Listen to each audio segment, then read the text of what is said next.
Good to be here with you on 3 and Out. I'm sure for a lot of folks listening, today is the most gorgeous day that has ever existed in the history of days. Well, maybe maybe it was last night. But that being said, was he this obnoxious on his own show? Probably would be my guess. I mean, Cam, PJ, they're saying no. Save it for our show. Ever since Christian has been pretty level-headed, and then ever since second down in it, he's gone off the reservation. Like, it's just been I mean, it has been a while. It has been. Be able to his entire life. Celebrate, embrace it. But again, a day for a all right, out of the studio. We've got to be able to do a show. He's got a lock on it, I think. Yes. We've got a lot to get to, needless to say, here on the show after 41 years of Demons exercised last night.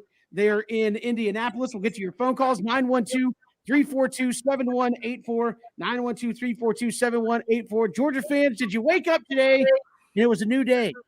A new day.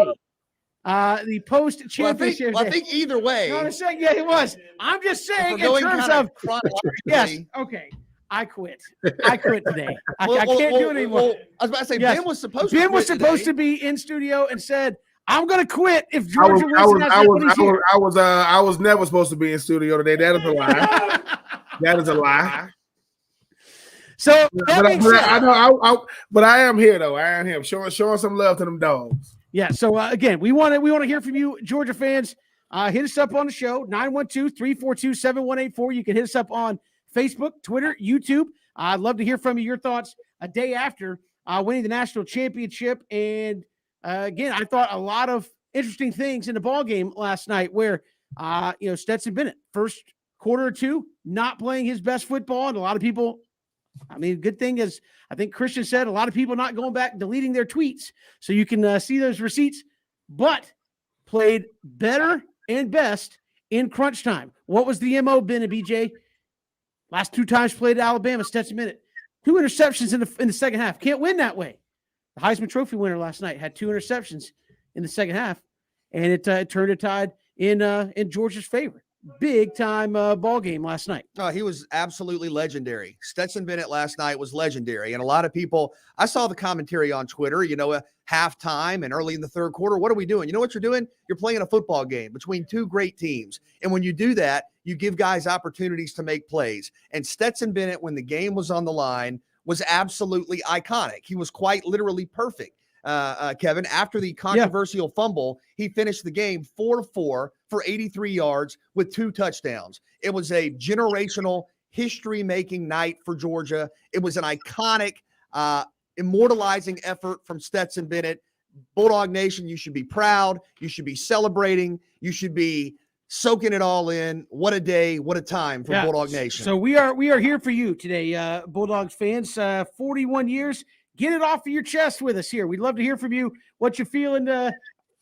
Christian, you've been doing nothing but doing that since second down ended here on the show. But we got a lot of room for your phone calls today. We'll hear from Willie Mcclendon, former All-American at Georgia, his nephew, offensive tackle in that ball game last night, Warren Mcclendon. We'll check in with the big guy, Frank Solkowski, and Peter Burns from the SEC Network will join us, and we'll talk about that night last night in the national championship game. But let's go to the phones. Got folks lined up all ready. Let's go to Josh. Josh is listening in Savannah. Josh, welcome to 3 and Out. Yeah, thanks a lot. I just wanted to make a note on that the quote unquote curse is officially over, and I just think about all the greats that was at Georgia, the Jake Fromm, the Matt Staffords, and who knows, former walk-off and Stetson Bennett would get the national title. So it's a great day to be a Georgia fan, great day to be a Georgia native. And the sun is out bright for a reason today. All right, so I'm going to ask this to everybody that calls because that was the talk about it. How old or were you even alive the last time Georgia got this thing done? No, I wasn't even alive. I was born in '92, so I was born probably right after, 12 years after. But I've been alive and a fan to go through the hardship. So I'm enjoying this one as if I was living in '80. Hey, absolutely, Josh. Hey, we appreciate the phone call. Thanks so much. 912-342-7184. Georgia fans, love to hear from you. What was the turning point in the ball game? When did you feel confident? When did you feel confident it was going to get? Because I've talked to a lot of people who said, oh, when they got the pick six. I've talked to a lot of Georgia fans like, no, I didn't feel confident until there were 3 zeros on the clock. And there was part of me, Ben and BJ, where I was watching the game last night. I was like, okay, Georgia fans should feel pretty confident. Then Alabama makes the first throw out across midfield. And I'm like, man, they're showing Georgia hugging and crying on the sideline. If they dump one in the end zone here, there's still like a minute left in this ball game. It could get very interesting. So going to be interesting. That could have been a different story had Alabama, give Georgia's defense a lot of credit, slammed that door closed when they needed to. But Ben and BJ, again, we'll take folks' phone calls all day long. A magical night. And again, I think a lot of the things that were the talking points going in, hey, Stetson Bennett, he'll make a mistake that's going to cost us. He had some mistakes, didn't cost you. It was the other side that made mistakes that cost Alabama. Can Georgia's defense answer the bell? Yes. How does Georgia respond, BJ and Ben, when something bad happens? Stetson Bennett, I know it was close. The fumble, the fumbled pass, was it a pass? Then the kind of inadvertent pickup with half a millimeter between your toe and the sideline. And there was every opportunity, and I'm sure everybody in that building, everybody else, I go, this is it. This is the mistake that's going to be, something that's an incomplete pass, and it doesn't even look like the guy was trying to recover a fumble. This is it. That's going to be the play. And it wasn't. It didn't cost you the football game at that point. You responded, Ben, to all that adversity last night when it was thrown your way. It seemed like Stetson Bennett was playing against two people, playing against Alabama and the fans at Georgia that just can't get past like who he is. Every quarterback I've known makes mistakes. Nobody's mistakes are highlighted more or scrutinized more than Stetson Bennett. The long touchdown pass that he had, the degree of difficulty for that pass was very, very high. And I give Stetson Bennett a lot of credit. I mean, BJ, something me and you was talking about, this is what he's had to deal with his whole life. This is the first time I think Stetson Bennett has ever won anything. I don't think he won a state championship in high school. Obviously, he wanted to be a Georgia Bulldog, went to JUCO and then came back. So you telling me, and I kept saying this, if Georgia's going to win that championship, it's going to be a guy that grew up being a Georgia Bulldog fan. And Darion Kendrick got kicked out the Clemson football team last year, wins a national championship with Georgia this year, gave up 0 yards last night. And I think the difference in the ball game was one team was scoring a touchdown while the other team was scoring field goals. You're not going to beat Georgia if you're scoring field goals. I think everybody was on display from Davis. Nolan Smith was out there getting it done last night. I think, and BJ and Kevin, when you look at the end of the game, yes, it wasn't crazy numbers, but Stetson Bennett was clutch. Clutch is not all game. Clutch is when that moment you need him to make a play, and he did. 4 for 4, 80 yards, 2 touchdowns. What else can you do? Even I know that Brock Bowers didn't have the game you want him to have, but everybody that needed to make plays made plays. Zamir White and those guys out there making plays. So I think this Georgia team, it was a team effort, but I think it's only fitting Stetson Bennett being the MVP. Most people never even play in the national championship, let alone win it. And I would love to hear from Georgia fans about this as well, because I heard Christian on Second Down make reference to this because I asked him yesterday before the game ever got started. So Georgia fans, 912-342-7184. Did it mean more that it was Alabama? I asked Christian yesterday. He said, look, I'm a Georgia fan. I'll take it however I can get it. Cincinnati, Michigan, whoever. I was like, yeah, but if you do it, is it going to mean something that it was against Alabama and you had to beat them to get it done? And I think today on Second Down, I said, yeah, in retrospect, it did mean a little bit more that you crested the hill of the Big Bag Wolf in the national championship. So, Georgia fan, I'd love to hear from you. It has to be a little extra special knowing that not only did you get the national championship thing off your back, you got the can't get it done against Bama thing off your back. And again, Josh said it on the phone call a minute ago. Man, that curse is no. I've been the biggest proponent of ain't no curses. I said that with the Braves. It ain't no curses. You just haven't made the play to get you there. So they're not going to give it. You're saying there's only math and the law of averages? No, I'm saying in a game of that magnitude, you make a play or you don't.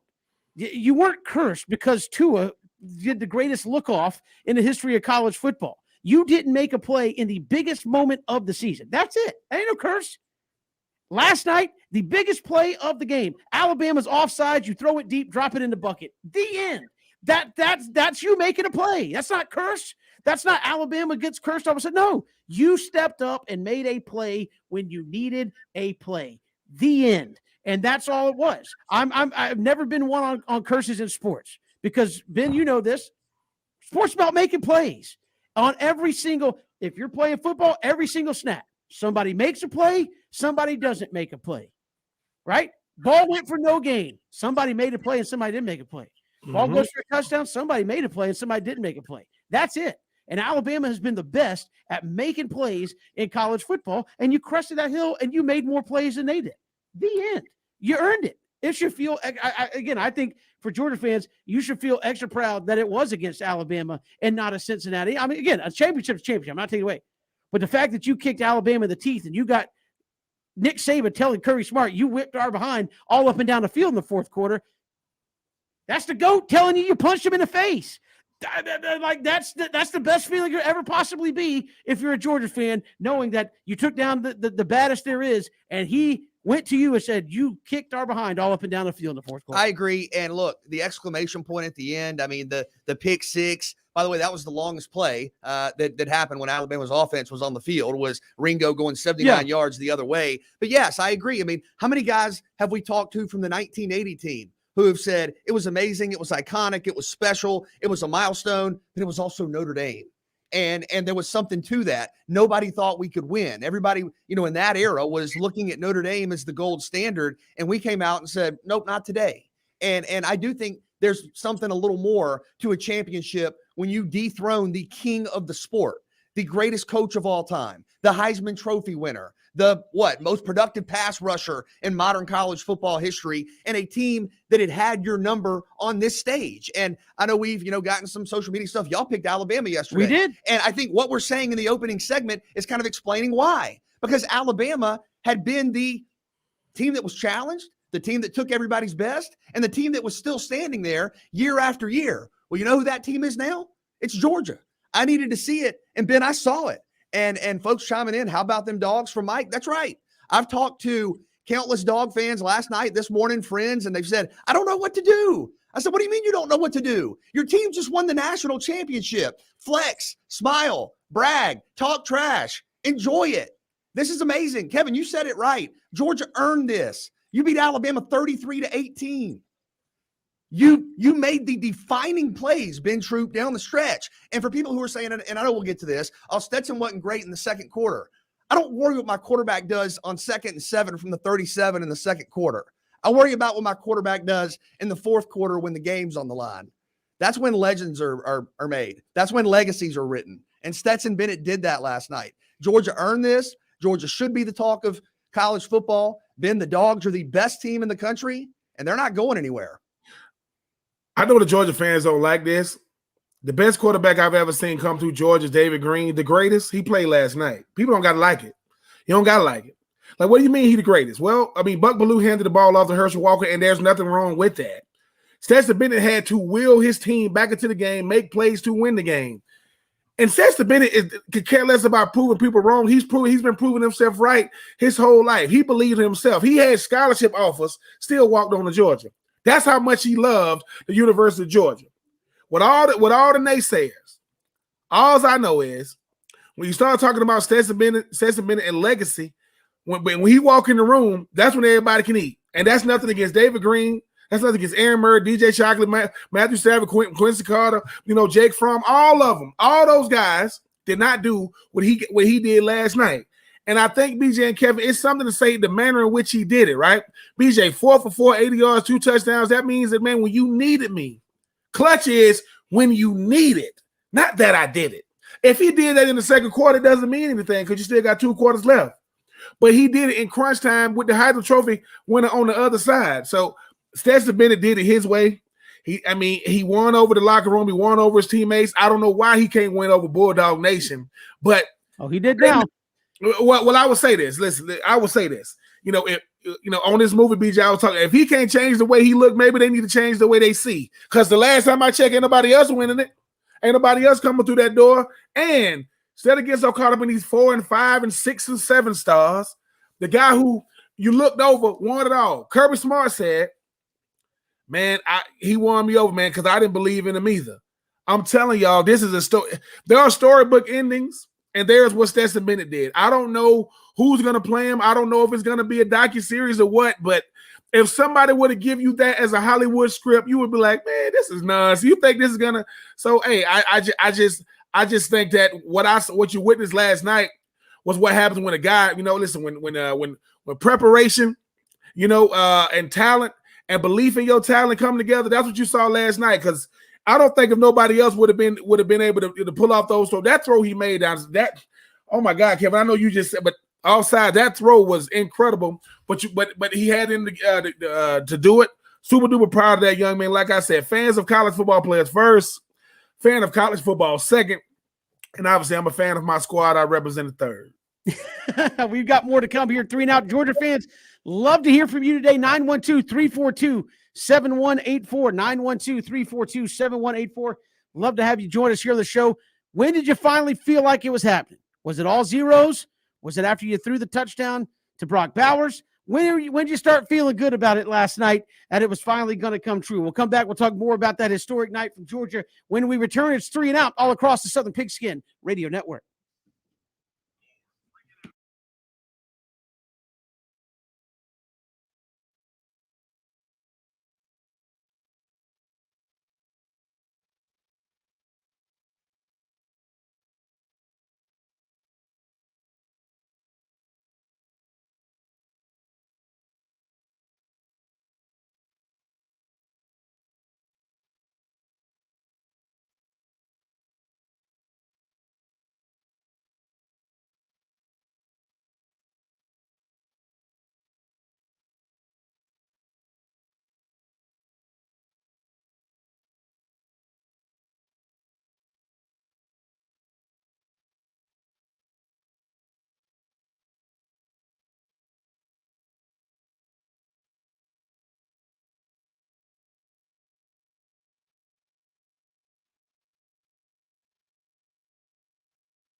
Good to have you back here, 3 and Out on the Southern Pigskin Radio Network. Kevin, BJ, and Ben, glad you're making us a part of your day. 912-342-7184. Love to have you be a part of the show. 912-342-7184. Share your thoughts, Georgia fans. How are you feeling about the game last night? When did you feel comfortable, like it was finally going to happen? Love to hear from you on the show. Let's go to the phones. Let's go to John in Savannah. John, welcome. You're on 3 and Out. Hey, thank you very much. Hey, I'll tell you what did it for me, guys. There was one moment this year that told me this is going to be our year, or at the very least, this was going to be a very, very special season. And I've been laughing about it all day long. I don't know if you remember. I'm sure you do. We opened the year against Clemson. And at that game, they had the national championship trophy on hand against Clemson. And just before kickoff, Uga was walking around. Uga walked right up to the championship trophy, was sniffing it for about 20 seconds, and plopped right down next to it. And I said to my wife right then and there, I said, that's it. Uga has claimed it. It's ours to lose. I like it. I buy it. Hey, John, you might be the only one that in the country that thought it at that moment that it was going to happen. But man, what do you make of it now, the day after beating Alabama, and in the fashion you did it, doing everything that hadn't happened previously, finishing in the fourth quarter, et cetera, to bring it home? Well, you guys said it best. You could not have scripted this any better. It's been 41 years. They finally get it together. It takes the entire, we're going through the 3.5 quarters of, oh boy, here we go again, possibly. And then Stetson Bennett, that entire team pulled it together. Although I will say the defense was there from the get-go. Nakobe Dean that guy was a drone. He was everywhere on the field last night, coming from all possible angles. But to do that against Alabama, of all people, where Kirby helped win a couple of national championships there as their defensive coordinator, to do it against Alabama in that fashion with Stetson Bennett, who, you thought The Blind Side was a great story. Stetson Bennett's story, that is the story. And to have him come through like he did, and then to have Nick Saban come up to Kirby at the end of the game and say, you kicked our butts in the fourth quarter, that spoke volumes as to how valuable this win was. Absolutely. Ben, I understand John had something he wanted to say to you here on the show. Go ahead, John. I'm sorry, to who? I said, did you not have something? They told me you had something you wanted to say to Ben. Oh, no. I just wanted to make the point about sniffing the trophy for the Clemson game. Hey, John, we appreciate the phone call. I will say this. I'm going to ask everybody, how old were you? Were you alive the last time Georgia got it done? Yes, I was. And I was born and raised in Southern California, and I was a Georgia fan then because I loved Herschel Walker. Came from a UCLA family. My dad played at UCLA, and he used to ask me all the time on Saturday afternoon when we were waiting for UCLA, I always wanted to watch the Georgia game. And he used to ask me, what is it about Georgia? And I said, I can't tell you, but I love Herschel Walker. And I was very much alive. I remember that moment like it was yesterday. Well, enjoy it, John. We appreciate the phone call. Thanks so much. All right, guys. I appreciate it. Let's go to the phones, 912-342-7184. Let's go to Brett. Brett's listening in Brunswick. Brett, welcome to 3 and Out, man. How are you? I'm doing great today. It's the best day that's ever been, right? Yeah, one of the best days I've had in a very long time. You had said before the break, you had asked when did I know? And I would say on the Ringo interception is when I finally let out a deep sigh and was like, okay, this is going to happen. Hey, that was a great moment. And again, that defense stepped up in a big way. And that was BJ in that moment, because I think even with Alabama down 2 wide receivers, the Heisman Trophy winner had the ball in his hands, and they had started to move a little bit down the field. And you thought, okay, I think they could only have tied it at that point, but still, it's Alabama. And you've seen that script 100 times. That interception, obviously, and you saw Kirby Smart yelling at him to fall down, so they could run the clock out. But hey, absolutely. Hey, but made it to the house, 79 yards all the way. And I tell you what, you think about run, Lindsey run. I mean, you think about Herschel Walker, Bill Bates. That plays right up there as one of the great Georgia plays of all time. Now with that, I would love to say, now listen, I am a diehard dog fan, long time listener to the show. I love Ben and what he brings to the show, but he's part of the heartache for Dog Nation. 2002, he contributed to the heartache we have gone through. So I've always wanted to see UGA win a national title, but more because I'm a petty individual for more reason than one. I love Ben. Him and my wife love Vienna sausage juice. They love to drink it. You know, that I appreciate Ben, but there's something good for the skin. And Gator Nation, I've always wanted to say, and I tell you what, I've listened to it my whole life. I am going to 2008 them to death.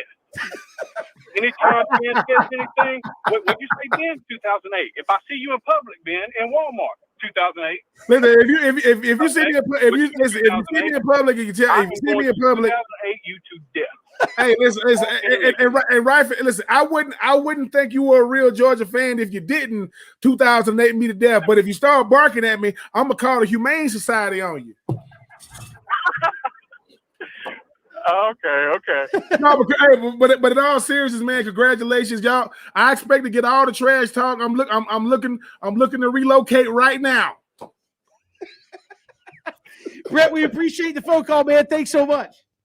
Yes, sir. All right, bye-bye. 912-342-7184. Love to hear from Georgia fans. Again, this is the let it out, man. It's 41 years of waiting for that moment.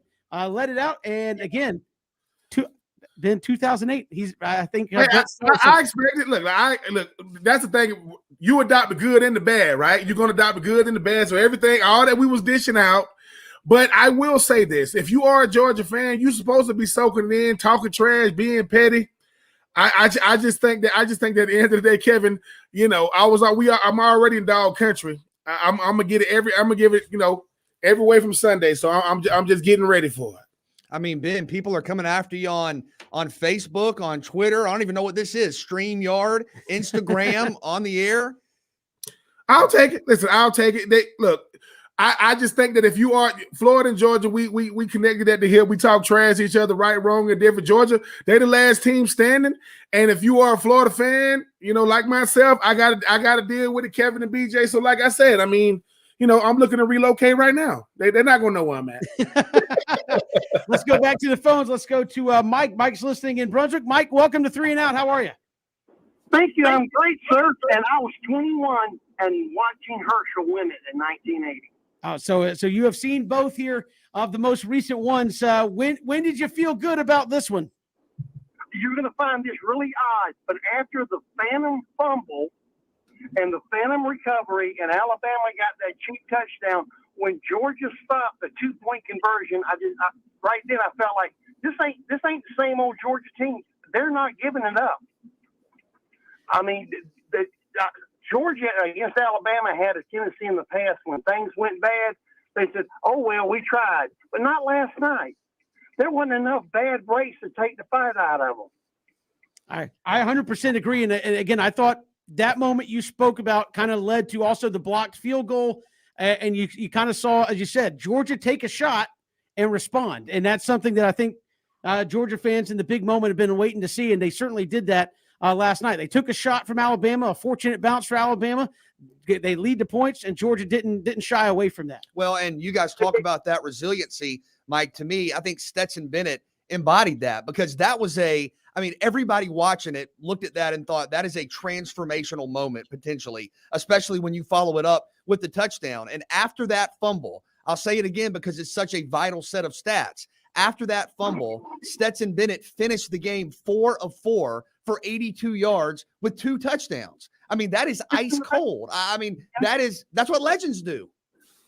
In the past, I've seen them fold, but I do want an opinion on something real quick. Georgia's first touchdown that they waved off because it was an incomplete pass. Tell me how that was different from the Stetson Bennett fumble. We're going to bring Christian in for a counseling session. Yeah. Christian is all about that. I don't know that it was. I think in the moment, everybody on the field thought the Stetson ball was an incomplete pass. Looking at it in slow motion, I'm sitting there saying, that's really iffy. I don't know if I'm making that call in a national championship game. I thought the Bryce Young, it was a pass in so much that his arm was thrown forward by a big arm from Georgia's defense. At the end of the day, I don't know if so. I guess at the end of the day, I don't think there was much difference, but it didn't seem to affect the outcome at the end of the day when it was all said and done. But Mike, appreciate the phone call. Thanks for calling in. Enjoy it. Thank you. We'll come back. We've got more to get to here on 3 and Out. We'll talk with former Georgia All-American Willie Mcclendon, his nephew, right there on that offensive line last night. He'll join us next here on 3 and Out.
Georgia national champions. I know dog fans out there probably never get tired of hearing that as they win it last night over Alabama. And joining us here, talking about that, a 1978 SEC Player of the Year, All-American running back at the University of Georgia, Willie Mcclendon, joins us here on 3 and Out. Willie, welcome to the show. How are you? I'm doing well, guys. I hope you all are doing well also. Hey, we are doing fantastic. I know you preceded that 1980 team there at Georgia, so just missed that national championship in 80. But as someone who's been a part of that program, you had son go through the program, nephews in the program. What does it feel like to see this happen after 40 years? Georgia finally gets it done again and brings home another national championship. Well, it was a long time coming, and I'm so proud for the Georgia Dogs this year, and having my nephew on this team really means very much to me. I'm so very happy once again for Dog Nation. Go Dogs. And Warren, you mentioned such a great player for the Dogs this year, offensive line, offensive tackle. What was it like watching him grow and develop week to week and step up the biggest stages in college football, dominate, play some of his best football of the year, and help lead his team to a national title? Well, it's always been a pleasure watching that young man grow up, seeing him actually being a basketball player and being involved with basketball, track and field, more so than anything else growing up. But then again, that's a great testament to his dad and especially his mother. They are tremendous people. They have tremendous work ethic and always have stressed academics to Warren. And he put himself in this position to be successful, and I'm so proud of it. Willie, I was blessed to be able to do my Florida Georgia or Georgia Florida Legends series with you and other esteemed guests, and we was getting ready for the Florida Georgia game. At what point during the season did you feel as though, hey, this team is special enough to not just be a great team, but be the last team standing for which they did last night? After the Clemson game, I was convinced that they had a complete team, defensively, offensively. Just had to put it together and always have that luck that you need in order to be successful, no matter what the sport is. You got to have some luck. They had their luck. Go Dogs. Willie Mcclendon joining us here on 3 and Out. And Willie, when you talk about this team putting together a championship run, and I know now you play more games, 15 games to get this done. And I know in retrospect, say, hey, it doesn't matter if it was Cincinnati, if it was Michigan, whoever. But at the end of the day, how much more special does it make breaking this streak and doing it against the modern day standard of college football, which was Alabama, and just being able to avenge that SEC loss and knock off kind of the beast of college football again to win the championship? So once again, 15 games. That is a tremendous amount of games and a very long season for any college athlete. So kudos to the coaching staff, the training staff, keeping those guys healthy, especially during this, all of these guys, especially during this COVID period. Secondly, man, it was so much fun once again watching these guys get out there, participate, run around, play football. I'm just as giddy as I possibly can be. It's just been one tremendous season, and I'm so happy for all of us Bulldog fans. Georgia's, of course, running back last night. You had a huge late run from James Cook. You had Zamir White with the touchdown. What was it like running back such a great tradition, seeing those guys add more big plays there when you think about memories from running backs at the University of Georgia? That was one thing that I look forward to, even at the beginning of the game. I did notice there was some tough sledding as far as the run game at the beginning, but they kept at it.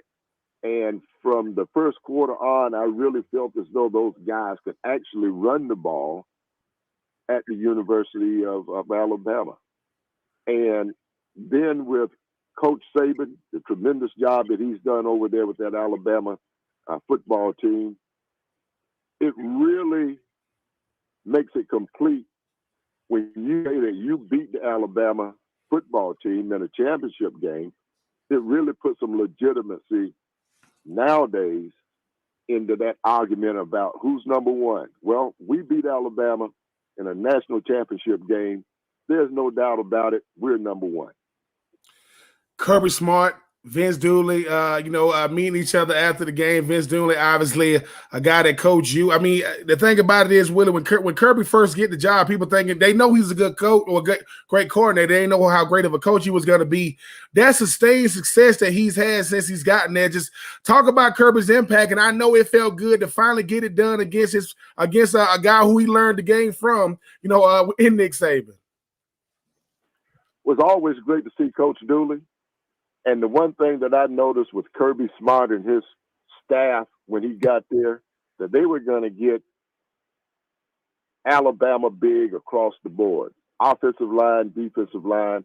I've always felt that we were lacking in size with those positions. Kirby made it a demand that those were the type of guys that he was going to recruit, which are basically two type of guys, them big old good ones and them good old big ones.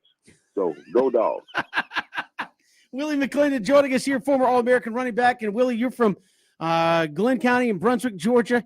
You look at the 1980 championship led by a man from Valdosta, Georgia, throwing the football.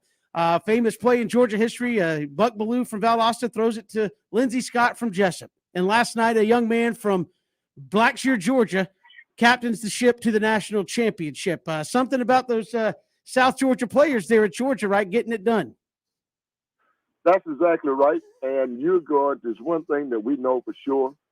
Out of the 159 counties in the state of Georgia, you're going to have a University of Georgia football fans and a club throughout this state. So no matter what size the community is, there are going to be some outstanding football players coming out of that community. We can't get them all, but we need to get the most important ones. And Stetson Bennett, I was not as convinced that he would be the guy that lead us to this championship, especially after the SEC championship game. But when Coach Smart said he was going to be our man, I accepted it. I'm so happy for Stetson. Wow. Just a tremendous season, tremendous person. Go Blackshear, Georgia. Thank you for sending us Stetson. There you go. Willie Mcclendon, our guest here on 3 and Out. Willie, really appreciate the time. Enjoy it, and we'll talk to you again soon. Thanks so much.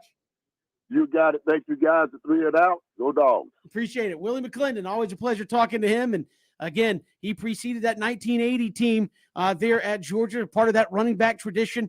And he has seen both now titles, and his nephew, as he said, Warren, a big part of that offensive line, bringing it home last night. Warren's been fantastic, and really cool to hear Willie talk about Warren and just his growth to where he is, and great to hear just the passion and the pride, Ben, there from one of the all-time great Georgia football players, a legend, a great man, as you mentioned, was at your Legend series on Jekyll Island. Always good to hear from Willie, and you can see what this game, what this championship means to some of the great players to have ever played at Georgia.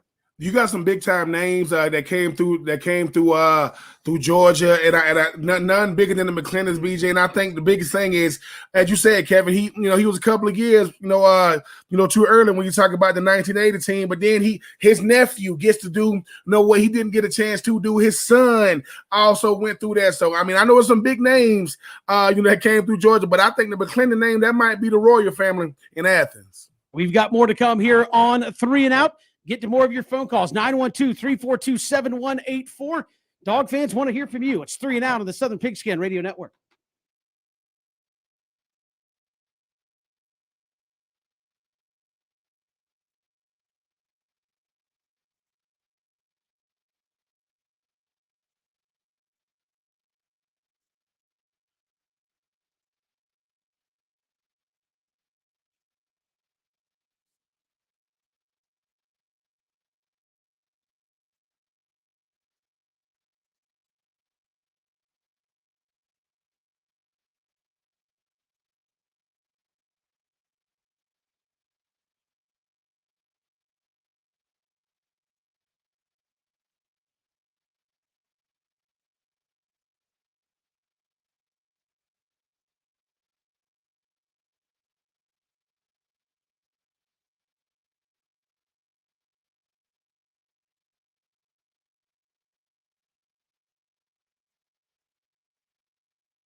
A championship night has spilled over to a championship Tuesday for the Georgia Bulldogs. We're taking your phone calls. Love to hear from you here on the show. Let's go quickly to Sean in Savannah. Sean, welcome to 3 and Out. You got about a minute. Hey, I just want to say, go Dogs. We finally did it. It's been a long time coming. And I just want to say, what do you think about if the Dogs can run it back? Will it be with JT Daniels? I love the show, and go Dogs. Hey, appreciate the phone call, Sean. I think it's too early to talk about that, honestly, with the quarterback spot. But, hey, I think that you look at this Georgia team. Can they run it back? I'll say this. For what it's worth, the preseason poll for USA data, Oregon is game number 1. They'll be top 5 or top 10 probably at the worst. Yeah. And Dan Lanning plays Georgia. Outside of that, it's a pretty favorable schedule for Georgia. The East, I don't know what you expect. Let me say this real quick. Georgia Tech is rebuilding. So you look at it, and if Georgia brings back all this talent that they have on the roster, they could be in good shape to make a run at it again. I'm not saying they're going to do it, but the schedule is very favorable for them in 2022. I saw a way too early Ben 2022 preseason poll. I think it was on USA Today. Yeah. Georgia was number 2 behind Alabama. Ohio State was number 3. I think Ohio State is expected to be very good. And remember, you still have some transfer portal stuff, National Signing Day. But I think Georgia will probably be preseason 2 or 3. I think Bama will be 1. Ohio State, Georgia, you could go either way. Oregon will be top probably 6 or 7. And in that USA Today poll, just something to keep in mind, Tennessee was 12. So I know a lot of folks may say, oh, on paper, the SEC East is down. I think you're going to see Tennessee pretty highly ranked. I think you're going to see South Carolina, remember, who has Spencer Rattler in the preseason polls. But to quickly address the other point, he has another year of eligibility. He said he wants to play, too. I mean, you're returning a MVP from the national championship game who just finished in the top 5 in the country in passer rating and had one of the great finishes to the fourth quarter in national title game history. Stetson's your quarterback. He should be, and he's one of the reasons you're going to be preseason top 5. Carson Beck gone, JT Daniels gone. I mean, maybe if they coming in, they might get a chance to play Stetson saying, look, make me leave then. I mean, because it's different if he lose, right? Much different when he got that leverage when he win. I would just say to Stetson, whoever got something to say about you being on Good Morning America, say you wish you was me, even if you was a little under the weather. He hadn't fully enjoyed. Enjoy yourself, Stetson. Hey, enjoy it, man. Like, I'm on now. You on right now? Right now? Yeah. Looking at you. Oh, what's up, Michael Strahan? Hey, fully enjoy that national championship experience. We got so much more to get to. More of your phone calls coming up as well. Love to hear from you, Georgia fans. When did you feel good about it last night? We'll hear from the big guy, Frank Sokowski, WJCL. He was on site there in Indianapolis last night. Apparently, BJ is going to try to stump our brains on Georgia championship history and more. We'll also hear from Peter Burns, SEC Network, final hour. It is 3 and Out, 912-342-7184. Hit us up on Twitter as well, at Pigskin Radio. We're also streaming live, ESPNCoastal.com, on Facebook, Twitter, and YouTube.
Hour 2 of 3 and Out. Kevin, BJ, and Ben. Georgia, the national champions. Love to hear from you, Georgia fans. When did you feel good about it last night? 912-342-7184. 912-342-7184. Hit us up on Twitter at Pigskin Radio. Fellas, we've heard everything from when Uga plopped down against Clemson next to the trophy. I mean, you'd have to really be feeling it. Then from the, hey, when Georgia stopped the 2-point conversion to... You said earlier today the block kick for you? The block. I thought that was the momentum changing thing. I still, in the back of my mind, because I'd seen it, it's an 8-point ball game, and Alabama's driving down the field. Now, Georgia's not going to lose that game, but you could have a tie ball game, right? I mean, so you play differently knowing, like, at the worst case scenario, we have a busted coverage, it's a tie ball game, and that's assuming they get the 2-point conversion. But obviously the pick six there, I was like, there's just not the way Alabama's playing. They weren't going to do it. I mean, they haven't been able to get in the end zone. As long as it was a score game, you thought maybe Alabama had a little magic to put it in there. I think obviously not having their top 2 receivers, it played a role. I'm not making that as an excuse. I'm just saying it played a role in the way Alabama could call plays because guys weren't getting separation that obviously Mechie or Jameson Williams were going to do. They just weren't. You were playing younger guys and not as much experience, probably not as explosive getting open. You had a couple of drops that I think those guys probably catch in the ball game. So, Ben, I just looked at it and said the way Georgia is defending, it's got to be a 1-score game. As soon as it got to 2, obviously time was in their favor, but you just felt like Alabama was not going to have it offensively to put together, an all-time comeback in 2-3 minutes there. No, and I think this defense is all-time great. I know we're gonna get to it, here in a second, but I mean, BJ, I know you keep talking about it. That degree of difficulty for that, for that throw that Stetson made. And number one, three things happen in that play. Obviously, you got a good throw, you got a good route. That DB is all over that receiver. It's not like he had to cradle that thing. And I just think for me, Stetson was like, man, just give me a moment. Because that's when the game was over, when Stetson was like, look, they don't think I'm good enough to win it. They just think that I'm good enough to hopefully not mess it up. He's a game manager. So is Bryce Young. And for those people who keep on talking about Stetson Bennett, how small he is, our own Christian Gokell got when Stetson Bennett goes up to Bryce Young after the game, Stetson is taller than Bryce. Oh, but he was bending down. No, he was not bending down. I'm just saying, so for all the whole controversy about size and all that kind of stuff, man, that stuff is nonsense. It's nonsense. It depends on who it is. But shout out to old Stetson Bennett for getting it done. 912-342-7184. Want to hear from you, Georgia fans. How you feeling today on a national championship Tuesday? When did you feel good about it, that it was going your way last night? And certainly we've been asking everybody, were you even alive the last time this happened? Or if you were, I kind of guess just how long has it been since you've been able to encompass this feeling and in this moment at the end of the day? I will tell you, I mean, we were talking about it. We'll get to take 3 just a second. I mean, I'm the oldest one on the show, right? By a ways, too. No, I don't know about that. But to even to kind of encompass that, I mean, when Georgia did it last time, I was 2 years old. So to say I was alive when it happened ain't saying much because I was more worried about when am I going to get my next food? Are we learning how to walk without falling over at this point? Are we, doing all the things we're supposed to do? I didn't know what was going on, obviously, in any sport. I went like, oh, yeah, the Braves were awesome when I was 2. I didn't go Matt Osborne on it and start saying, hey, I remember when Willie Mcclendon played. Shout out to the I was 6 months old. Yeah, exactly. But I think that just goes to show it's like I have gone through an entire childhood into adulthood. I have kids of my own before an event has happened. And that would be, Georgia pulling it through in the national championship. Let's take 3 here quickly. We'll get to more of your phone calls in just a minute. But here's take 3 on 3 and Out. All right, BJ and Ben, take 1. Hypotheticals. I know we all love dealing in hypotheticals here on the show, but hypothetical score prediction. 2021 Georgia, who got it done, versus last year's 2020 Alabama team. Who wins that game? Oh, boy. Yeah, I like how I have to go first here. I may lean last year's Alabama. I mean, you're talking about Devonta Smith. You're talking about Jalen Waddle. You're talking Mac about Jones. Well, yeah, but I think the quarterback play is fairly comparable. I mean, I don't know that there's been maybe They were a on the more explosive championship team last year. I stage, think. yeah, but I think you're talking about Najee Harris. I think a few more playmakers that match up with that defense, and I'm not putting anything past Stetson, but I think if in that hypothetical, I would lean Bama. I would leave Bama too. I think it's too many guys to defend, BJ. I mean, the reason why we found out who John Mechie was in 2020 is because Jalen Waddle got hurt. That's how he emerged. And then Devonta Smith was a route running machine. Najee Harris out there jumping over people and still taking in for touchdowns. And Mac Jones was a Heisman Trophy finalist. The only problem is the guy he throwing it to outperformed him. Listen, this Georgia team was incredible. But that 2020 and BJ, we forget this Alabama defense in 2020. It wasn't no slouch. It wasn't 2021 Georgia defense, but it wasn't no slouch. So I would lean toward them 2020 Alabama boys. All right, take two. No answer. Oh, I mean, I think I would lean towards 2020 Alabama. They had the total package as well. They're certainly more explosive offensively than this year's Alabama team was. And again, defensively, I think you saw what you saw last night. That was two defenses getting after it in that ball game. But I do think Alabama would have a little bit more explosiveness on the offensive side. Defensively, you're still talking about some dudes that are in the NFL now that were on that defense last year. I think Alabama slightly would get that game. Take two. Hypothetical. Who would win between the two Georgia national championship teams? 1980 with Buck Belue and Herschel Walker, or last night's team? I mean, okay. No, Ben and I you want me to go first? I'll go first. Y'all already talked about this? Yeah, we talked about it off the air. All right, go ahead then, Kevin. I would say, again, I will be totally disrespectful. It's fine. Different eras of football. I'm taking last night's team over the 80 team. That's where I was leaning. And I would say different eras of football because no disrespect, but again I say it because that's how football is played. Georgia much more one-dimensional. Give it to Herschel Walker and play defense. That was the style of football predominantly because you mentioned Herschel in the 80s. And again, if that 80 team got behind to this team, they're not winning. This is one of the great front sevens in modern college football history. Nobody ran on this. Yeah, team. I'm not saying Herschel Walker's running. And I said that for, to Ben. for I 24 said, yards. let's assume that Herschel Walker, second best running back behind Bo Jackson, assume Herschel Walker does 20% better than anybody against Georgia this year did, just because of his greatness. They still aren't winning the game. Yeah, that's what I'm getting at. Against this front seven, which statistically compares to, right up there with 11 Alabama, right up there with the Clemson D-line with Lawrence and all those guys. I mean, I don't know that you're looking at a 150-yard game, even for so because of that, I'm glad you went first. But it's just reality of how they play. I will lean last night. I will lean last night too, BJ and Kevin. That's not being disrespectful. I mean, you're not running the ball against this defense consistently. You're going to run it. All right, how many yards, Ben, do you think Herschel will get against this front seven? He'll get 100. He might get 100 yards. He ain't getting in the end zone, though. Like, see, we get caught up in the yards, right? Are you affecting the scoreboard? Nakobe Dean eats running backs, right? He goes, okay, I'm going to be standing right here. Oh, but then you got to get past Jordan Davis, right?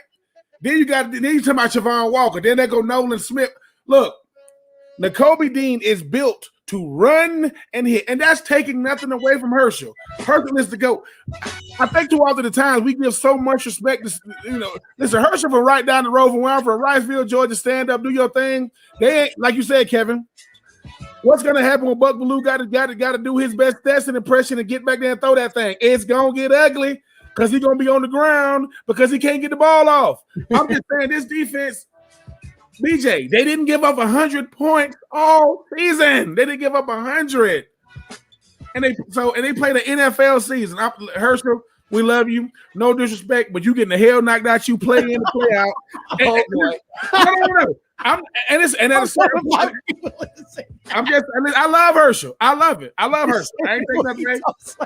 Listen, I can talk trash. You know why? Yeah. I'm not gonna run into Herschel Walker, and if I do, I'm gonna lie and say it was BJ. It was not me that said it. I just go by the Ben Troop. I do go by the Ben Troop thing. It's like, hey, styles make fights, and again, I think that was more of the era in which they played. It was run the ball, play defense. That's just how they in a box. Now you finna bring everybody close to the line of scrimmage and those safeties. Come on, man. All right. Well, let's move off of that before we have everybody mad at us. But, take 3. How will you remember this Georgia season? Will you remember it more for the Stetson Bennett story, or will you remember it more for the just absolutely epic defensive unit that was put on display week after week? For me, it's Stetson Bennett for a couple of reasons. Kevin, you mentioned this earlier in the show. Go back to week 1, he's third string quarterback. And I, you can go back to Ohio State, but in that scenario where you had Barrett and you had Miller and you had Jones, that all happened late in the season. You didn't have a third string quarterback basically go from being a guy that some people said, may get some PT, to now he's the starting quarterback and is making plays for the number 1 team in the country for the duration of the year. I can't think of many parallels to that, and constantly had to prove himself. Had a great game. He'd come out and throw for 250 and 3 touchdowns. Not good enough. He's 5'9". He'd come out and, complete 75% of his passes. Not good enough. Wasn't a 5-star. And every week would find a way to prove the doubters wrong, would find a way to compartmentalize all of the outside noise, all of the distractions, all of the criticisms, all of the but. Yeah, he played great against Arkansas, but. Yeah, he played great against Kentucky, but. And find a way to find a way to push that to the side every week. Just remarkable. And then I'll keep reiterating what I saw at the end last night.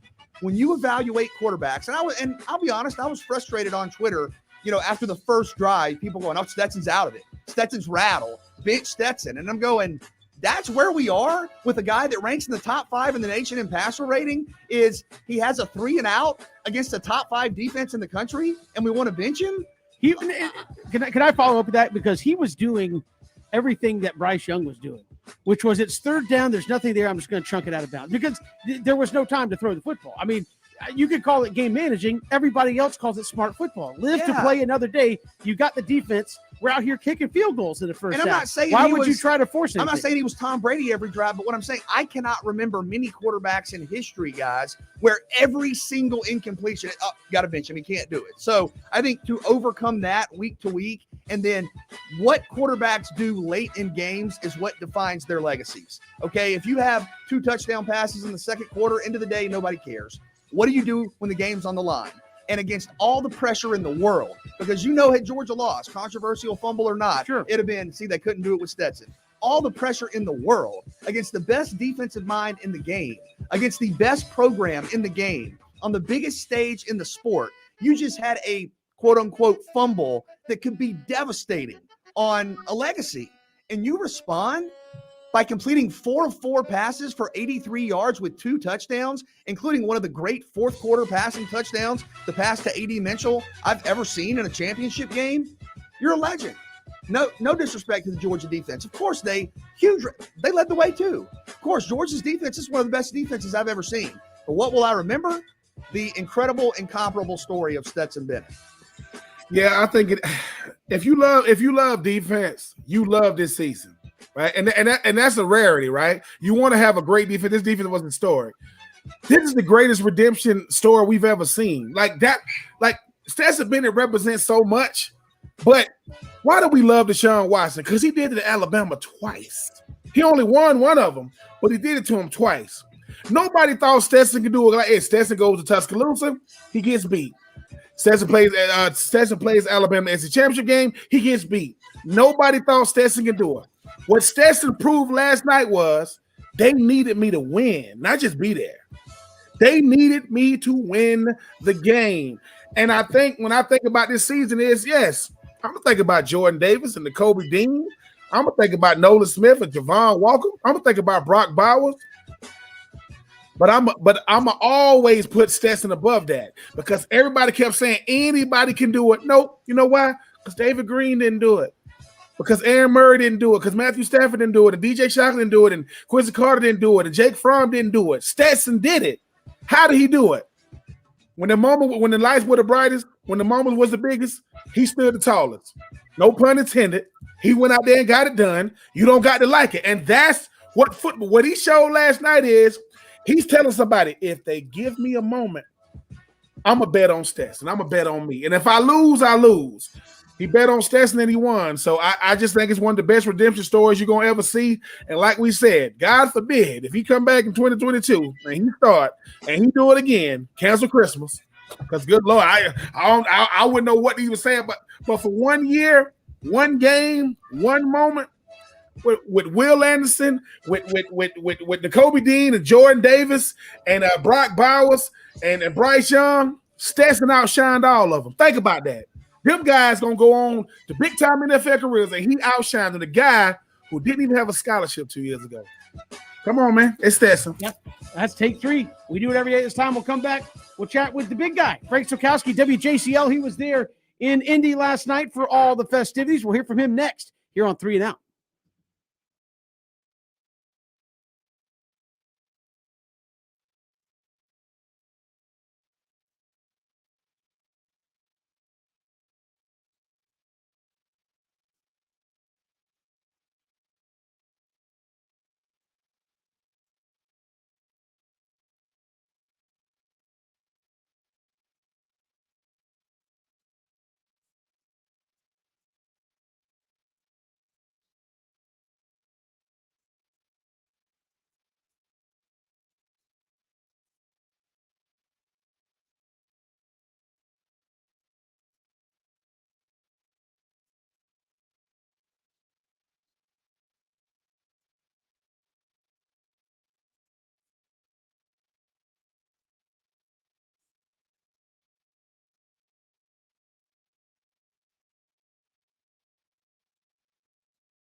last night. Our next guest was right there, ground zero in Indianapolis from WJCL. The big guy, Frank Solkowski, joins us. Frank, obviously, the entire state of Georgia was going bananas last night after that game. What was it like there in-house as it was happening in front of you?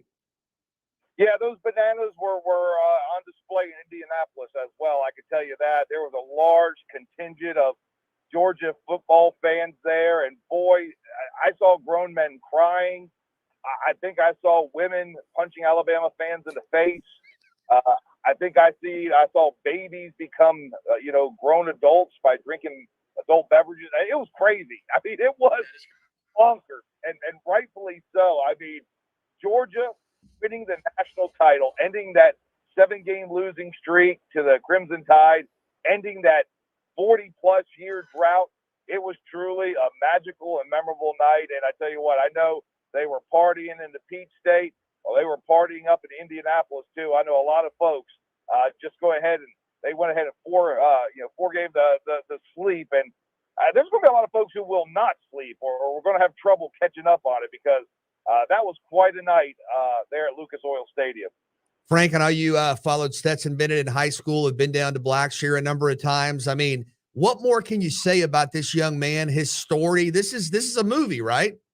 Yeah, in fact, I think I put that out on social media yesterday that I'm sure the Disney executives are already getting the contract drawn up and getting that script because you could not write a better script for a guy like Stetson Bennett. What an amazing young man, so humble, so hardworking. He's the type guy you can't help but cheer for.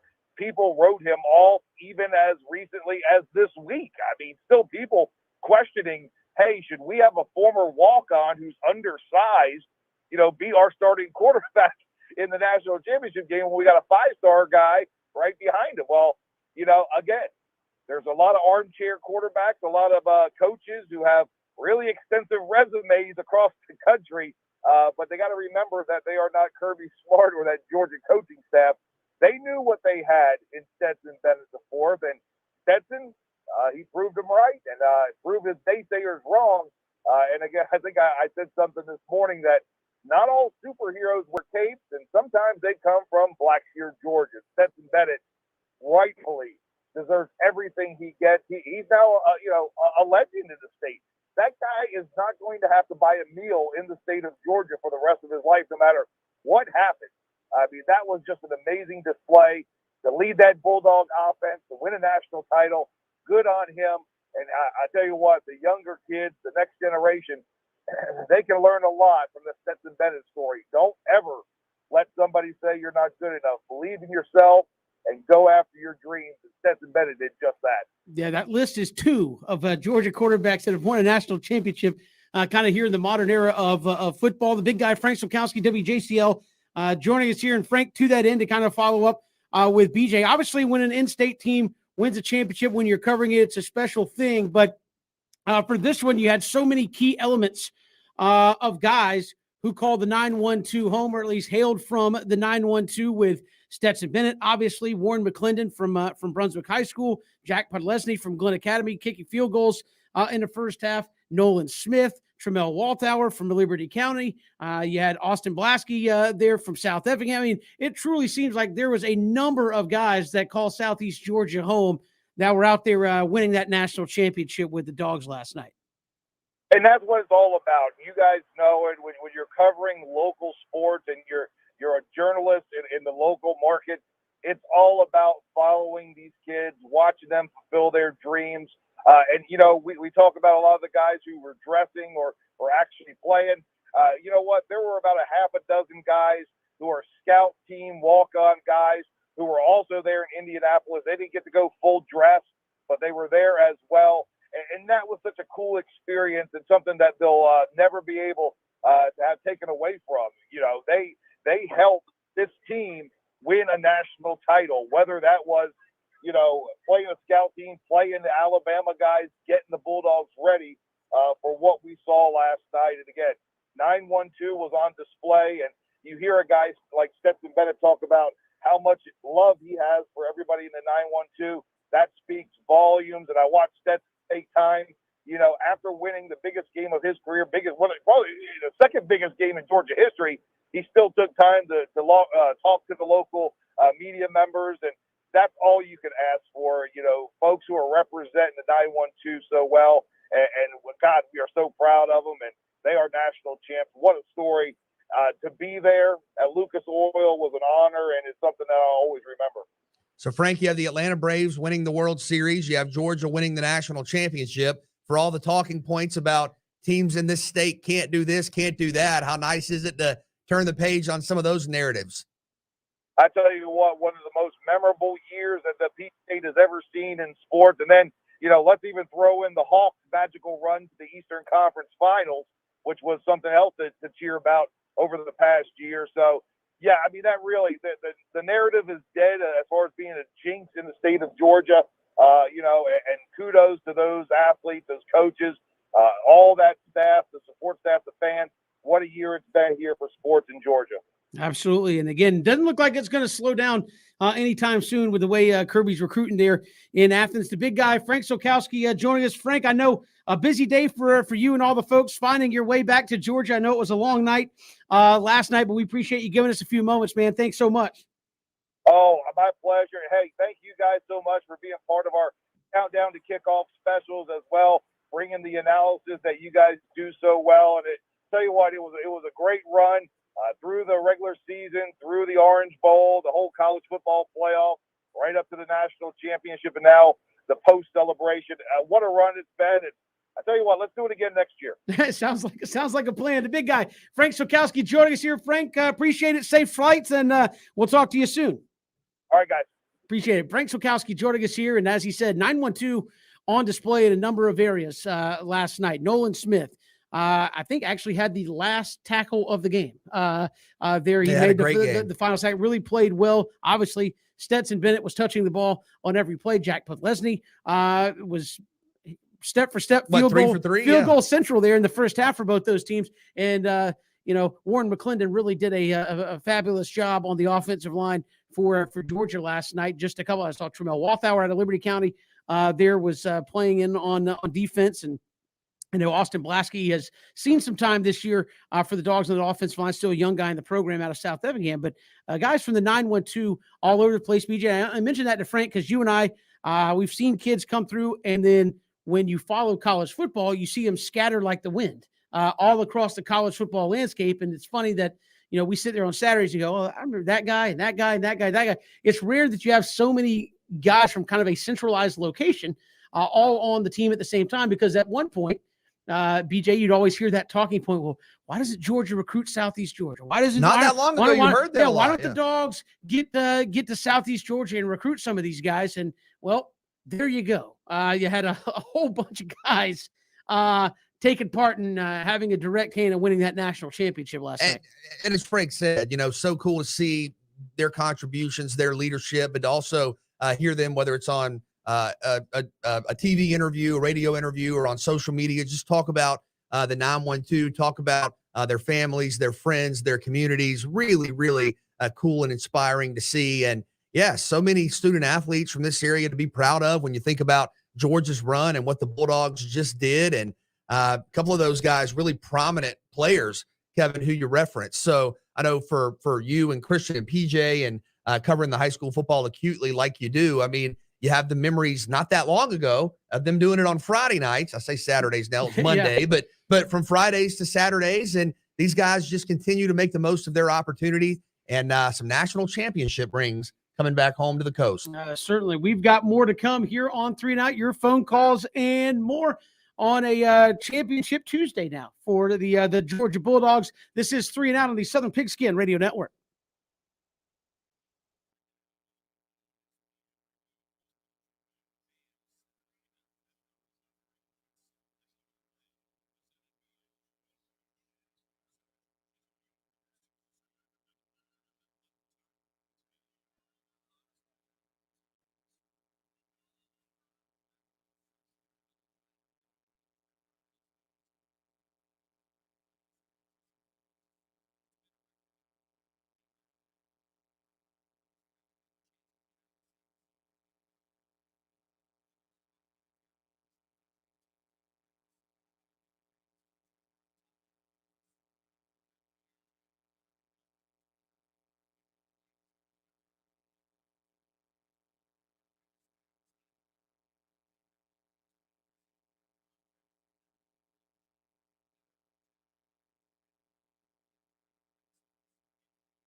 It's good to have you back here 3 and Out on the Southern Pigskin Radio Network. Kevin, BJ, and Ben. I know Ben said, hey, if Georgia wins, he is not coming back. He's been kind enough to make sure he's on the show today. Ben, biggest thoughts from last night? I was thinking more. That was so true. No, well, I was thinking more importantly than that. Ben, when's the next time Florida's going to beat Georgia? Could you just give us a year? Take your time, think about it. When's the next time the Gators will actually beat Georgia? I mean, I really think that's a great answer. You missed some great conversation there, Ben. I mean, look, listen. I know that Kevin is usually trying to come off the break whisper real slow and things of that nature. But it's 2022. Got to bring it in with a bang. So hey, man, what BJ asked me the hot takes. When is Georgia going to beat Florida? The answer is we don't know. We just want to beat one team, and that's Vanderbilt, and hopefully we can beat them in 2022. Come on, Coach Napier.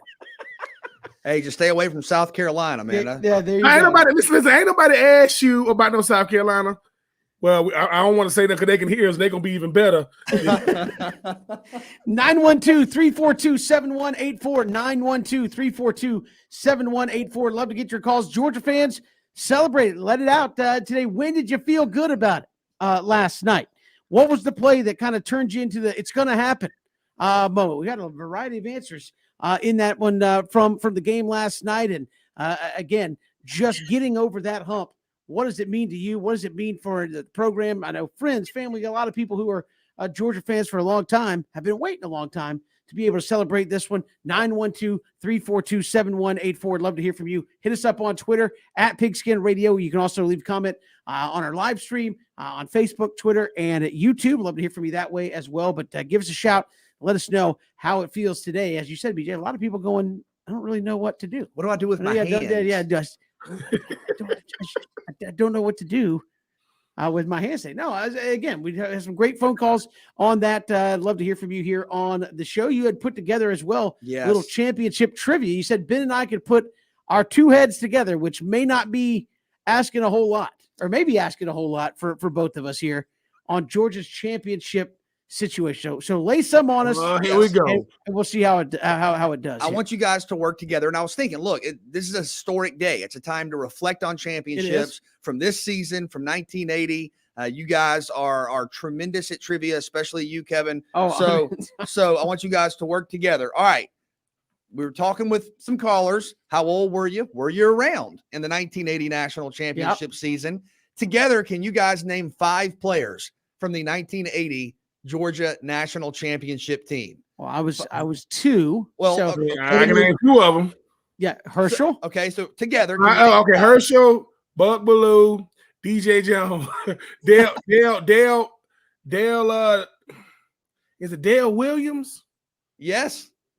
Dale Williams, DJ Jones, Buck Ballou, Herschel Walker, and it's got to be I mean, you should at least be familiar with a few more. Yeah, I mean, Catfish. Okay, we've met. Okay. Well, I mean, there was a guy in Jacksonville that caught a pass. I was about to say Lindsey Scott. Okay, yeah, Lindsey Scott. All right. I mean, me and Kevin was like, I like when Kevin comes out straight with, I got this. Okay, so y'all are gonna flex on me early. Catfish. Yeah, we're good. We socialize with a number of people. I'm sorry on the regs who have the 1980 bling. Now he's name dropping. All right, then I will turn it up a notch. Okay. We'll go. Now we won't get a single question right the rest of the week. We'll talk about this season. Stetson Bennett is one of 6 Georgia quarterbacks to have ever thrown for 5 touchdowns in a single game. 5 touchdowns in a single game. He's one of 6. Name the other 5. I mean, Aaron Murray got to be one of them. In Georgia history period? Georgia history period. Aaron Murray. 6 quarterbacks. There have been 6 quarterbacks. Kevin's going, calm down. There have been 6 quarterbacks that have thrown 5 touchdown passes in a single game. Stetson did it this year. He is one. All right. Ben said Murray. That is correct. Surely, even though Stafford probably did it. That is correct. I think he do it against Hawaii in that bowl game where they just obliterated Hawaii. They were supposed to play for the national championship now in the Sugar Bowl. So we got 3 of them. We got 3 of them. Stetson, but so Aaron, Matthew. Okay. Did David Green? Are you asking me or telling me? David Green. David Green, correct. You guys are actually doing this without messing up, so you need 2 more. I'm trying to think in the era in which they threw the ball a bunch because, I mean, so much is Georgia running the football. Cam's giggling. No, I mean, I'll be one is fairly obvious. One of the 2 that's remaining is fairly obvious. So 6, just to repeat the question for the listener, 6 Georgia quarterbacks have thrown 5 touchdown passes in a single game. Right. We have seen Stetson do it. He's Right. one. We're naming the other 5, and you guys got Green, Murray, and Stafford. All right. And so we need 2 more, and one is obvious and one is not. I think that's fair. Is yes. that because the back of my mind, I'm thinking Mike Bobo probably did it because they threw the ball around with him, either him or Eric Zier. I don't know that. What? Are you asking me or telling me? I'm trying to talk it out. Did Jake Fromm ever have 5 TDs in a game? I'm trying to think if they did. I You mean, just give me a look like, go ahead I'm and not say giving you a look. Jake. I mean, he played for 3 years. I mean, Yeah, God, that was something. All right, though. we got to say so. Jake Fromm. You going from? Go ahead, say it. It is not from. I will give you the obvious one, and then real quick, we'll see if you can get the 5th. DJ Shockley. D-Shock. Yeah, D-Shock. Shock. All right, now I'm going to say for the last one, it was and it is a fairly recent. It wasn't like in 1970. yeah. Yeah. So Mike Bobo, No. Eric Zier. No. Rapid fire. Just go. Quincy Carter. No. I forget what his first name is. His last name Tally. No. Okay. John Lastinger. No. I'm like That's naming why you every. just keep going. Name every Georgia quarterback. Don't say it was like JT3 against like Coastal Carolina or Joe something. Terry. Hines Ward. No. I like that though. Oh shoot. No, it's Greg Tally, by the Yeah. way. And That's shout it. out, dog fans, if you know this at home. Shout out. Am I bad, DJ Shark? I should've 1990 known it. seems like. Fairly recent within this generation.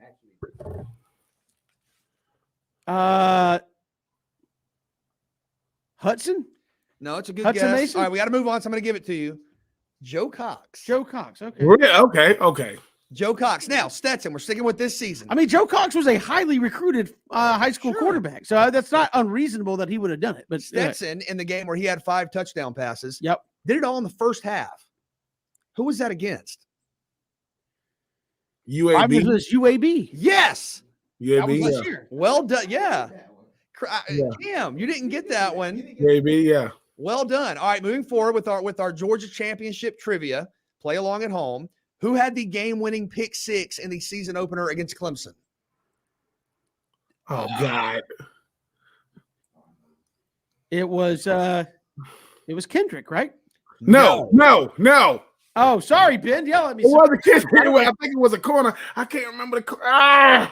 Oh, this is a big play. This is one of the signature plays of the entire season. Man, I can't even see. I know it was a corner. I mean, it was. I will give you a hint. He had a pick yesterday. Keely Ringo. Nope, that is half correct. The corner on the other side. Yeah, the other guy is The correct. corner on the other side. Oh my God. The correct answer is Chris Smith. There you go. Taking it to the crib. Chris Smitty. All right, I'm trying to see what y'all can handle here. All Yeah, right. handle. Just throw it at us. All right, the Bulldogs scored a season-high 62 points this year against who? They dumped that on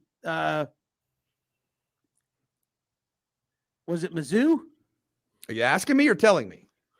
I'm gonna say I think it was Mizzou. I'm gonna say they dumped 62 on Mizzou. Well, that's wrong. Yeah, It's Arkansas. That's not right. Correct answer, Cam whispered it, Vanderbilt. Okay. Vanderbilt.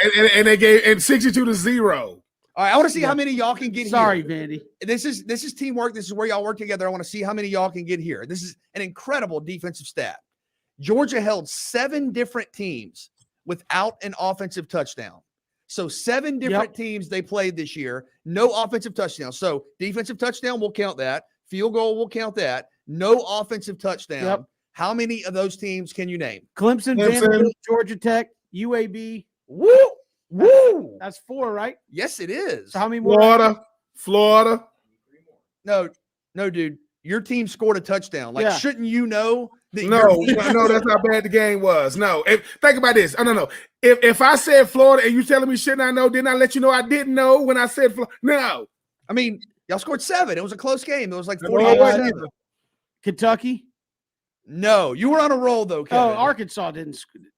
Arkansas. The correct answer, because I can't remember who said what now, but the correct answer I said UAB, Clemson, Georgia Tech, Vandy. That's 4. I needed 3 more. Charleston Southern, of course. Missouri, UAB, Vanderbilt, Arkansas, Missouri, Charleston Southern, Tech. I said Missouri, and you said no. Yeah, I was probably just. So I got 5 of the 7. All right, how about this? That's fine. Because a lot of people like to talk trash about the schedule, right? Oh, Georgia didn't play. Okay, Georgia beat 6 ranked teams, ranked at the time. Yeah, ranked at the They time. beat. Well, that's all you can do. I'm sorry, you can't control what happens a month later. You beat 6 ranked teams. Let's hear them. Kentucky. That's your first answer? I'm trying to get out Kentucky. But the time they played in Kentucky, and I'm saying like yesterday in Arkansas. Okay. Was ranked at the time they played. Correct. I think Auburn snuck back in there and got ranked at the time they Y'all played. should get this then. Clemson was ranked at the time they were playing. Florida was You need ranked 2 when they more. played them, didn't they? Do what now? You need 2 more. No hints. This is iconic. This is incredible. 2 more We have ranked. established. Hold on. No. Bring us up to date. We have established Clemson, Arkansas, Auburn, and Kentucky. I think because of that SEC thing, I think I got the last 2. One is Tennessee, and one I didn't. One South Carolina inked in there at 24 when they played, or something like that. Giving them that SEC. Was I right? The last 2 are Michigan and Alabama. Oh, I was thinking the regular season. My bad. That's not a bad game. I mean, I knew something. they just beat. Yeah, They just that's beat the number 2 team. I in thought the we were country talking in the regular season. yesterday. I thought we were talking regular season. That's why I right. canceled that out. Is that it? Oh, I guess. All right. They just beat Michigan. That's and- fine. and Alabama. They did. I thought we were talking regular season. My bad. Kevin's on the roll. What else you got? Is that all the questions? You mad now? Well, I mean, I have more questions, but I'm looking at the Come on, clock. let's and it go. looks like we're up against the break. I mean, All right, we'll step aside. We'll try to figure out what BJ's talking about. It's 3 and Out, Southern Pigskin Radio Network. I wasn't even.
Good to have you here. We'll hear a lot more coming up in the final hour. Peter Burns, SEC Network, will join us talking about Georgia's championship.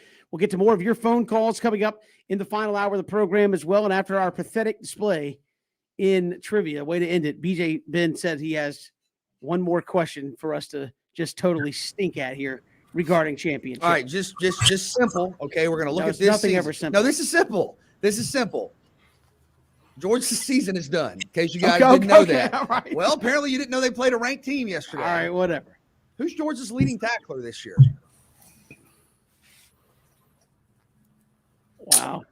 See, It's not like the stats. You add up the tackle. Like who's? Okay, I'm sorry. Let me add. Obviously, I'm assuming we can't. Well, cheat. I mean, there wasn't any kind of feedback. I didn't know if kind of what you were thinking there, Kev.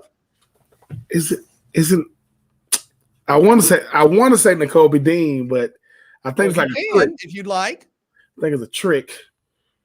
I'm kind of thinking that as well. That would be too easy. Yeah, but he'll say I'd say either him or Scene.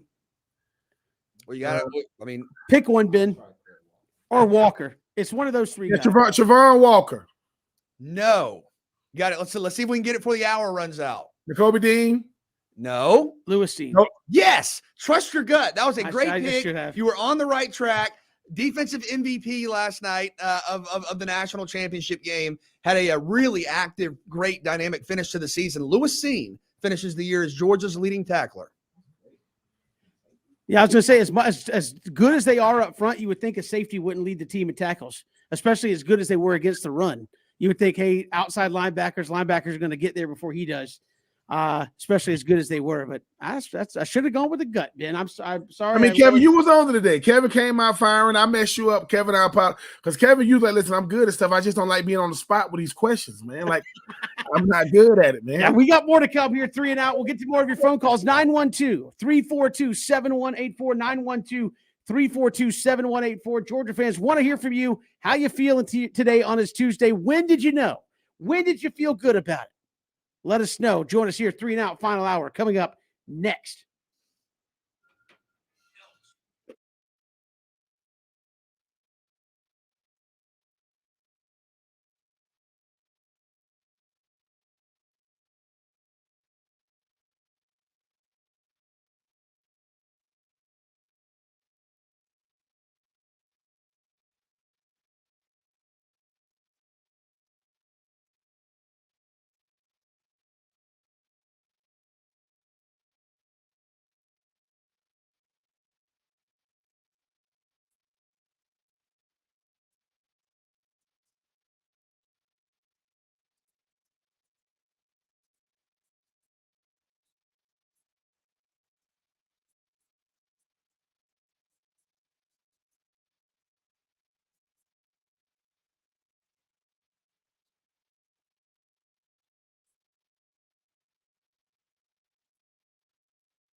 Good to have you back here. 3 and Out, final hour. Kevin, BJ, and Ben, love to hear from you, Georgia fans. Championship day after. 912-342-7184, 912-342-7184. Love to hear from you. How you feeling here on a Tuesday? When did you feel good about it? So much wrapped up in the angst. I'm a big ain't no curses guy, BJ. So you shouldn't have been feeling angst. You should have just been like, hey, just need to make a play and get it done. You did it last night. But when were you feeling it? When did you feel confident it was finally going to happen for you, Dog fans? 912-342-7184. We'd love to hear from you. You can hit us up on Twitter at Pigskin Radio as Georgia gets it done. BJ and Ben finally slay the beast. That is Alabama in college football. Stetson Bennett, kind of a ho-hum first couple of quarters. Really didn't play his best football, but in crunch time, clutch time, 4 for 4, going down the field. And 2 touchdowns in the fourth quarter. That's game-changing time. That's win-it time. Whatever you want to say about it in the late stages of the game, he was money at the quarterback position and gets Georgia's first national championship since 1980 and goes in that list. Ben, BJ and I were talking about this. You're a big, hey, is your name on the list guy? Well, that list right now for Georgia is 2 dudes. It's Buck Bellew and it's Stetson. It's not Matt Stafford. It's not David Green, not DJ Shockley. It's not Joe Cox. It's not Joe Tereshinski. It's not Mike Bobo. It's not Eric Zier. It's none of those dudes. It's Buck Bellew and it's Stetson Bennett, national championship winning quarterbacks there at the University of Georgia. Kevin, I think you make a great distinction when you talk about that list. That list is prestigious because yesterday when you talk about Alabama and Georgia, right? You saw those sidelines? Alvin Kamara transferred from Alabama to Tennessee, and he was still on the sideline with Mark Ingram, right? And Quinnen Williams. And obviously Ben Watson, David Pollack, those guys, I mean, they work for SC Network, ESPN, what may have you. But that's what happens when you get done playing, BJ and Kevin. Is BJ said, you want to go to a game? No, I don't want to go to a game. But 2, I don't want to be embarrassed walking to bed saying, whoa, where you going there, partner? Y'all trying to go on the field. Nah. Who are you? Nah. See, I played it. Who are you, Patrick Ewing? Don't know him either. I'm just saying, BJ, Stetson Bennett is the greatest quarterback in Georgia history. You're right. Listen, because BJ, now when I first got on this network and I said best and greatest, and you knocked me, no, there is a difference. Now, once again, who would have ever thought Aaron Murray, the air raid, David Green, Mr. All-Time Wins, DJ Shockley, at 2 SEC championships game, SEC MVP, Jake Fromm, Matthew Stafford, #1 overall pick, Stetson Bennett is you call him the mailman. Listen, I call him the mayor because he's the mayor in Athens right now. And there's nothing, but shouldn't it be that way though? With all the other guys with the 5 stars, 4 stars, and all these. Shouldn't it be a guy who grew up? I'm not saying the other guys didn't. Grew up, Southeast Georgia. I just want to be a dog. And all of a sudden, he ain't big enough. Yet he's bigger and taller than the Heisman Trophy winner. That's another topic for another day. But BJ, isn't it fitting? Because I will say this: 2 things you've been going to bat for. Last year, Coastal Carolina. This year, Stetson Bennett all year long. All I'm saying is it just make you feel good as a former athlete, man, because you're looking at a guy who he had to do it the hard way. He wasn't given anything. He didn't complain. He didn't point no fingers. But when he listen, but I don't know who gave him that cigar, but he was gonna light that bad boy. Listen, I'm finna smoke. But he's earned it. And shout out to Stetson Bennett, man. He's the reason why I'm glad to say, man, we both played, the same sport, not at the same level. Stetson did it at the highest level, on the biggest stage. Shout out to that man for getting it done. Yeah, it's just remarkable to see a quarterback that 4 months ago not many people were talking about, if anybody, now be the story of the year in college football. And he was a depth guy. And yeah, right? and he's earned it. He's earned that. I mean, he is the story of the year in college football, one of the greatest stories of all time. And then you said it, he's earned it the hard way. Never once as a college quarterback did he get the benefit of the doubt. even when he was doing it. And that's something that I always struggled to understand is I get that we're in an era of recruiting rankings. Recruiting rankings come with great merit and offer great context and perspective. So does, the measurables, size, all that stuff. But at the end of the day, if you're making plays and you're 6'3", or you're making plays and you're 5'9", you're making plays. And Ben, you've told me this too. When you get on campus, the stars don't matter. The stars matter on Twitter. The stars matter in the preseason magazines. The stars matter on radio shows. I mean, we're part of it. But when you're out there and you're practicing and you're getting ready for a start of a season where you're maybe the third string guy, or you're getting ready for a national championship where you're the player everybody's looking at, no one's talking about the stars when the game's going on. It's before the game. It's after the game. This guy can play. Yep. And he's a great story. We're all going to keep talking about that because it's a tale that's worthy of discussion and admiration. But he's also a great player. I mean, I go back, you guys know I'm a big fan of the say it out loud theory. Okay. When you're thinking about something, say it out loud. Georgia just won the national championship with a quarterback who threw 2 touchdown passes in the final 10 minutes of the fourth quarter, won the MVP honors in the national championship game, and for much of the season, including the end of the season, was in the top 5 in the country in passer rating. If you were to just say that, you go, that's one of the great players in SEC history. That's got to be one of the great quarterbacks we've seen in this generation. But because you follow that up with, yeah, but the expectations were kind of modest and, he's 5'9". No, none of that matters. This dude just led Georgia to a national championship, was one of the most proficient quarterbacks in the country the whole way, and was the best player on the field late in the game in the national championship game when all of the adversity was on him. The fumble, if you want to call it that, I don't know, whatever. But that's what it was ruled, right, so you got to call it that. But when that play happened and Alabama scored, every single person on Twitter, the bots on Twitter, everybody's going, yep, told you Stetson couldn't win the big one. And what did he do in the face of all that adversity, all that pressure? Everybody just waiting to hit send and tweet and post to say, told you he could beat Kentucky, but he can't beat Alabama. Not only was he there as Georgia won the national championship, he was out in front. Stetson Bennett, 2nd down and 18. A.D. Mitchell, 40 yards, touchdown, perfect ball. Game on the line. Are we going to run it and play it? Nope. Stetson Bennett, Brock Bowers, touchdown, game. This dude is a stud.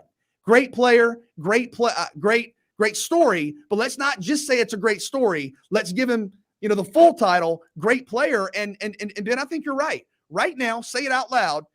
There's a difference in best and greatest. I think, David Green, DJ Shockley, Stetson Bennett's the greatest Georgia quarterback of all time.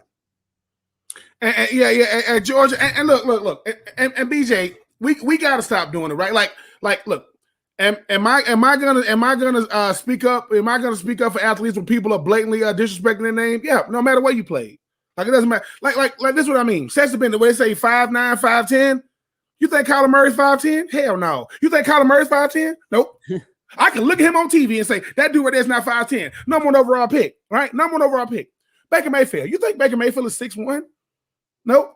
Number 1 overall pick. So, but it's the thing. They both had a shot to play in the national championship. Neither one of them made it, right? Baker Mayfield, he lost to the Georgia team.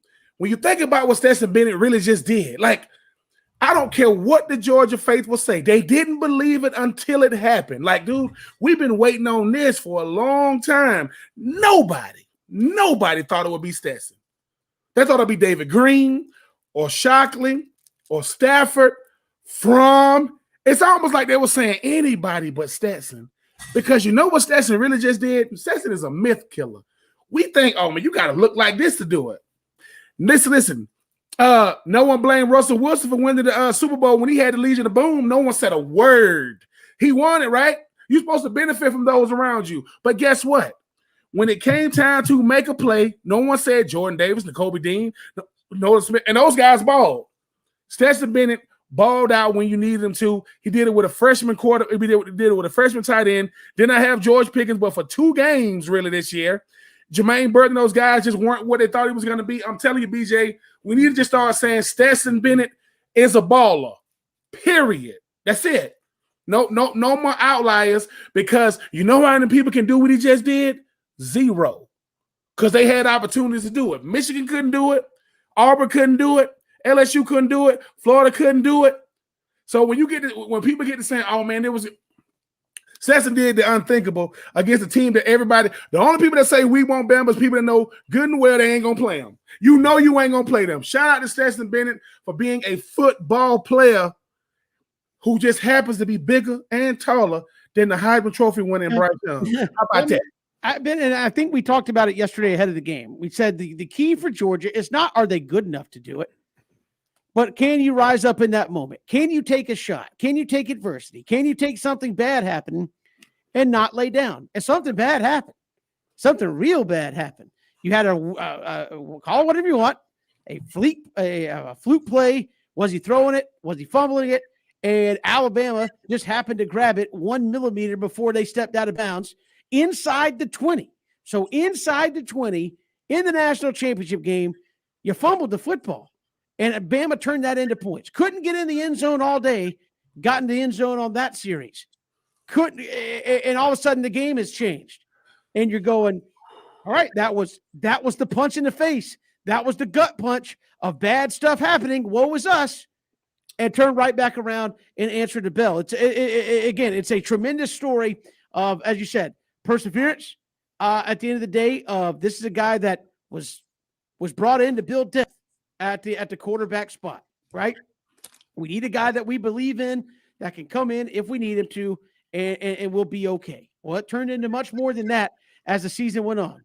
And at the end of the day, there's a club out there, Ben and BJ. It's got one door, and it said, if you are a starting quarterback that's won a national championship at Georgia, you may enter. Opens the door, and there's Buck Bellew saying, "How you doing?" And that's it. There's the only guys that are allowed in that club right now. Hey, it's the two of us, man. I'm from Valdosta. You're from like 100 miles up the road in Blackshear, and that's it. It's us. And you can't take that away from him. And again, I think you even look at it and say, Buck Bellew gave the ball to Herschel and let that defense eat. We don't take that away from Buck Bellew. You don't say, "Oh, well, Buck won it, but, he had Herschel in that junkyard dog defense." Well, Stetson didn't have Herschel, but he had a great defense, maybe a junkyard dog style of defense, and he went out and made a play to win the game.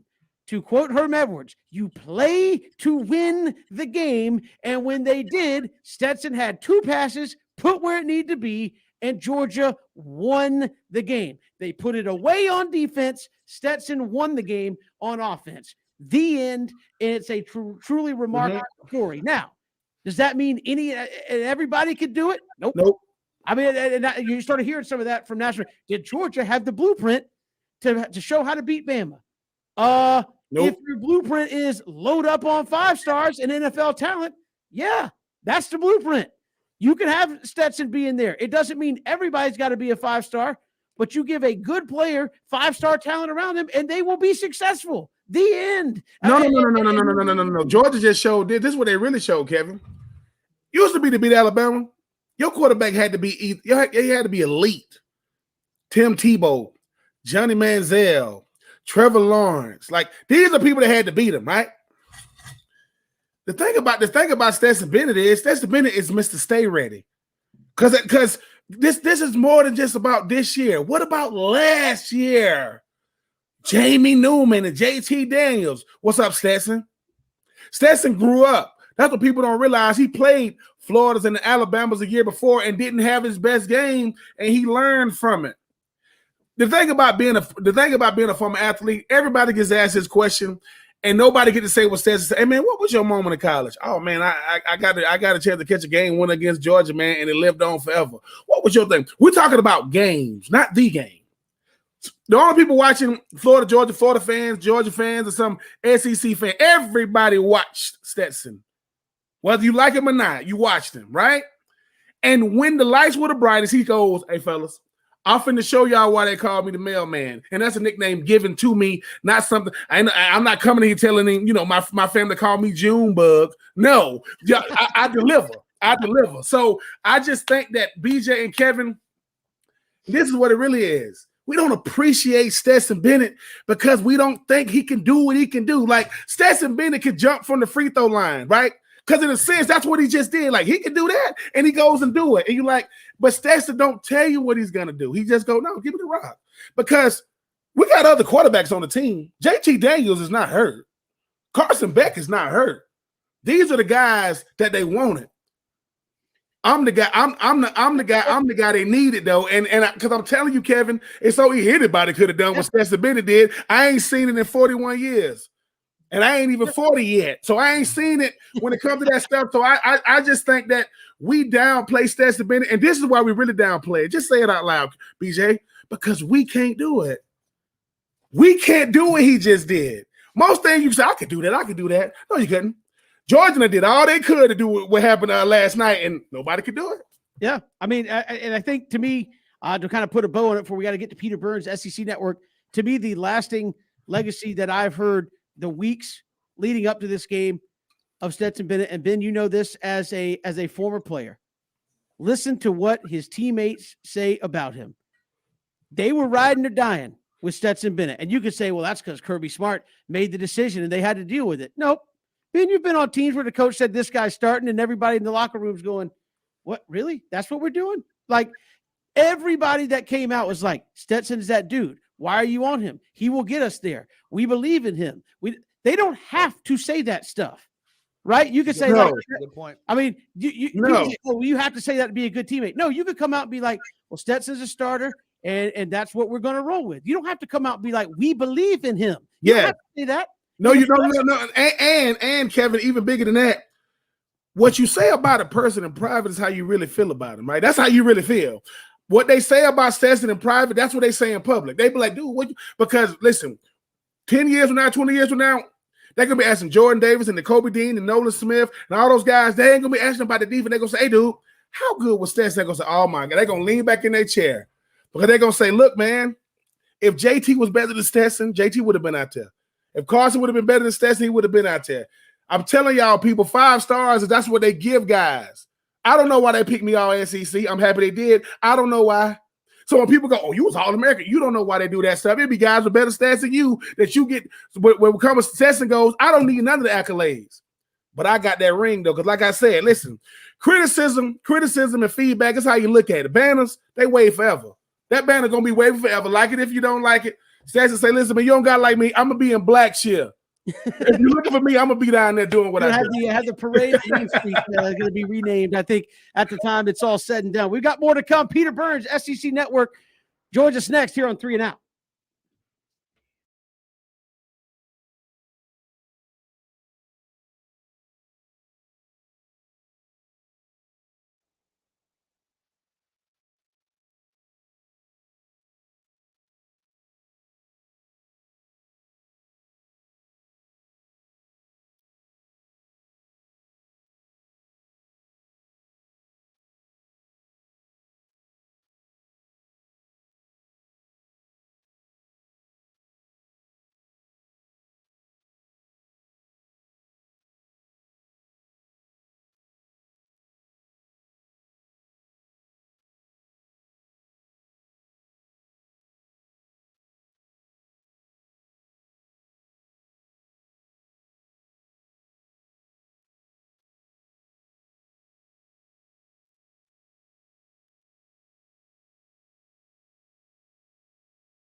celebrating the whole year for this thing. It's been 41 years in the making. Our next guest certainly covers the SEC, knows well about that Georgia fan base and what they've waited for last night. Peter Burns, SEC Network, ESPN, joins us here on 3 and Out. Peter, welcome. I know SEC, everybody gets tired of hearing about Bama.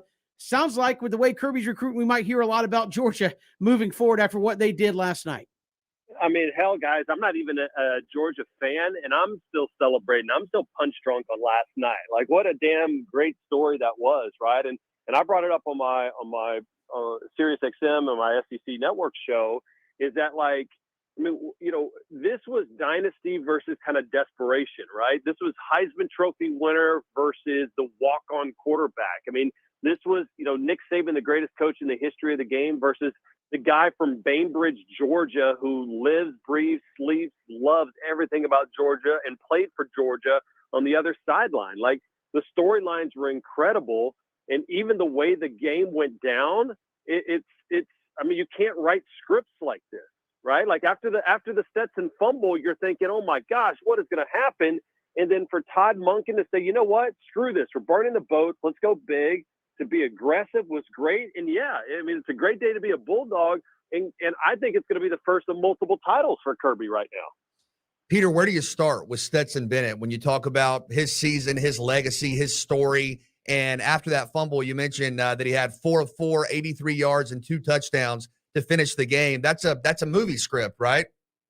Yeah, I mean, again, it probably isn't a movie script because probably the people in Hollywood would be like, no, dude, this is too cheesy. This would never actually happen, right? Like, no one's going to believe this story. And especially in this world of, you know, 5-star athletes and guys transferring, and, you know, for him to want to get a walk-on spot and then leave to get some playing time and to come back and, you know, be stuck on the bench, you know, often and never left, right? And he was always that guy that was going to be there. Like, it's the quintessential, like, you know, workman, blue collar mentality. And I couldn't stop but obsessing over it now as we start spinning it forward. Like, all right, so Stetson Bennett wants to play football next year, right? Like, he told Aaron Murray that and said, hey, I want to keep playing. So what do you do if you're Kirby, right? I mean, of course, you're never going to say QB1's not good enough. So, you know, Stetson has an opportunity to run it back next year. What does that do? I mean, I assume JT Daniels leaves. Whatever happens to the other 5-star guys, like, you know, Vandergriff and other guys that are on that roster right now. Those are rich people problems to have, I guess, if you're Kirby Smart after winning that title, though. They certainly are. And Peter, you looked at the game last night, and certainly here in this state for the Stetson detractors and people who were looking at what Georgia needed to do to get over the hump. It was, man, Stetson 2 picks in the second half, both times against Alabama. And last night it was the Heisman Trophy winner that had 2 picks in the second half. Kind of an interesting symmetry of story, if you will, in the way that Georgia defense played and actually got the Heisman Trophy winner to make 2 costly mistakes. Yeah, and I think that's the difference. And I said, you know, Georgia fans should only be upset if they woke up this morning and had they lost, if they would have been extremely conservative, right? And that wasn't the case. I mean, I think from the get, you could tell that Dan Lanning had said, hey, man, we're going after them, right? Like, if they beat us, they're just a better team. They beat us. And you could see, I mean, the amount of pressure that they brought, and they made Bryce Young's night tough. And they didn't do that in Atlanta, right? In Atlanta, they just kind of, hey, we're going to play kind of conservative, play conservative football. We're not going to rush a lot. And Bryce Young was able to just absolutely carve them up against that zone. So, I mean, I think a credit to Dan Lanning. And a small little thing that no one's brought up is I think it kind of helped as well, too, of Lanning already having that job at Oregon, right? You know, and so he's like, listen, I already have a future. Like, I'm going to just empty the barrel here tonight. And I think that helped. I think that was the aggressiveness that they needed to play. And credit to Todd Monken, too, for being aggressive after the fumble. I mean, they went out and won that game. It's not because Alabama lost that game.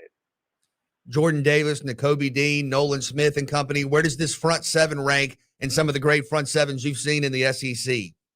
Geez, I mean, you go back and look at, you know, what Alabama had back in like 2011 and 2012, some of those type things. I think it was it not only was it talent, but it just seemed the camaraderie of them all, right? Like it all seemed like they just vibed together. And, you know, when we were down in Athens, they talked about how, you know, Kirby knew he had the athletes in the physical traits, but did they have the mental traits? So they started doing these things called skull sessions, which was basically, you know, all of the guys kind of getting into these small groups and being able to tell, you know, in a weird way, kind of like, student, kind of athlete therapy, and, and learn more about each other as teammates. And I kind of just felt like that's why this thing was special, right? LSU was special in 2019 because they had that. 2021, it was special because Kirby and the Dogs had that. And now that Kirby's got that, proverbial, monkey off of his back, man, sky is the damn limit. And to me, I look at this and think, man, how many other coaches have had the success this early in their career as Kirby Smart? And I can't find a very long list. Certainly. Peter Burns, SEC Network, ESPN, joining us here on 3 and Out. And Peter, I know we've talked a lot amongst sports fans and sports talk shows about the playoffs and how they're working. And, oh, man, it's the SEC all over the place and this and that. But Bama, Georgia played for the title last night. BJ and I were talking off air. The top 3 recruiting classes this year, Bama, Georgia, Texas A&M, got like 40% of the ESPN top 100, all went to 3 schools. It seems like the rich are getting richer, and it's going to be seeing more of Bama, Georgia, Texas A&M in these situations. Yeah, I mean, and Kirby talked about it in his national championship presser today. He just says, what makes the SEC so dominant is that the people care. They care in Brunswick. They care in St. Simon's Island. They care in Decatur. They care in Starkville. They care in Oxford. Like, that's not going to change, right? So no matter how they keep trying to manipulate the college football playoff, the power is going to be a regional sport because of the fans, because of the talk shows, because everybody lives and dies by this team. Like, Georgia is the professional team for so many people in the state of Georgia.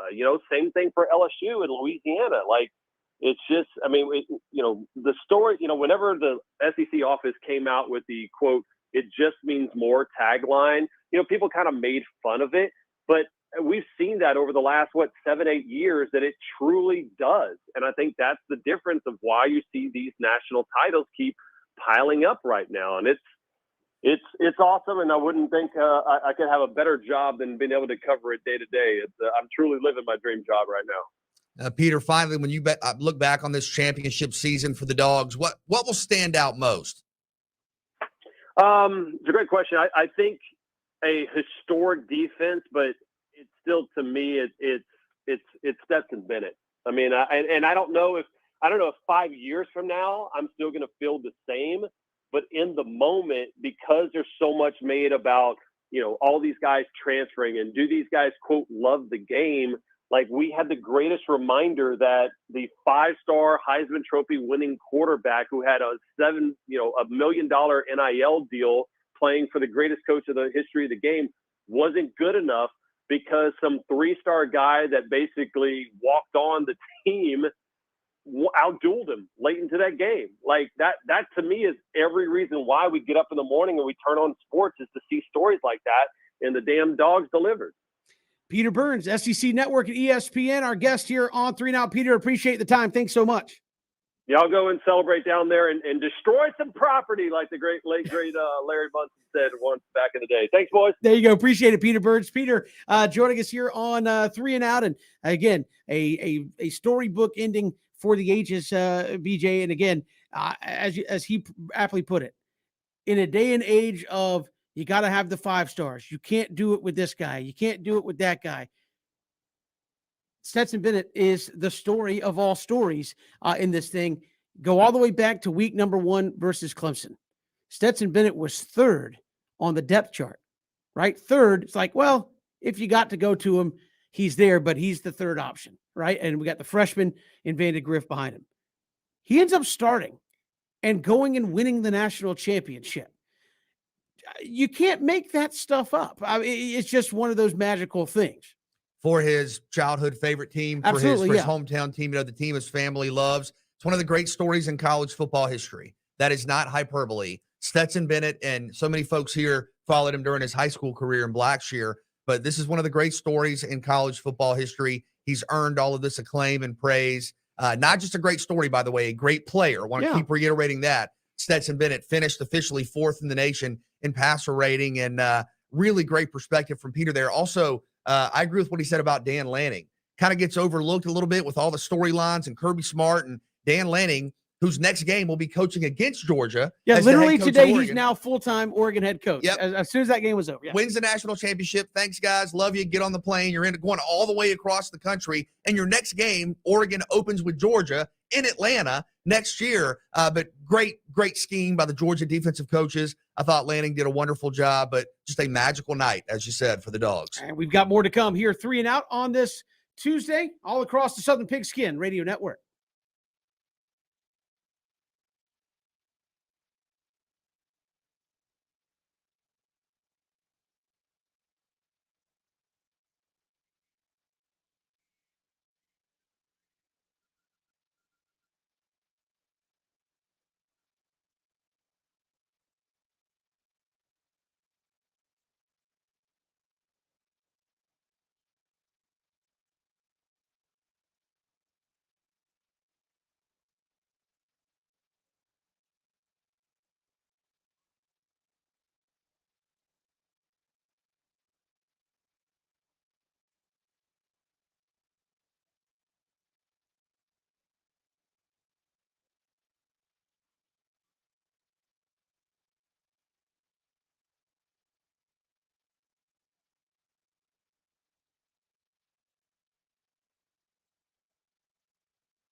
Georgia, national champions after beating Alabama last night, doing it with timely offense from Stetson Bennett, the run game, putting the game away, and certainly great defense, icing it with a pick six.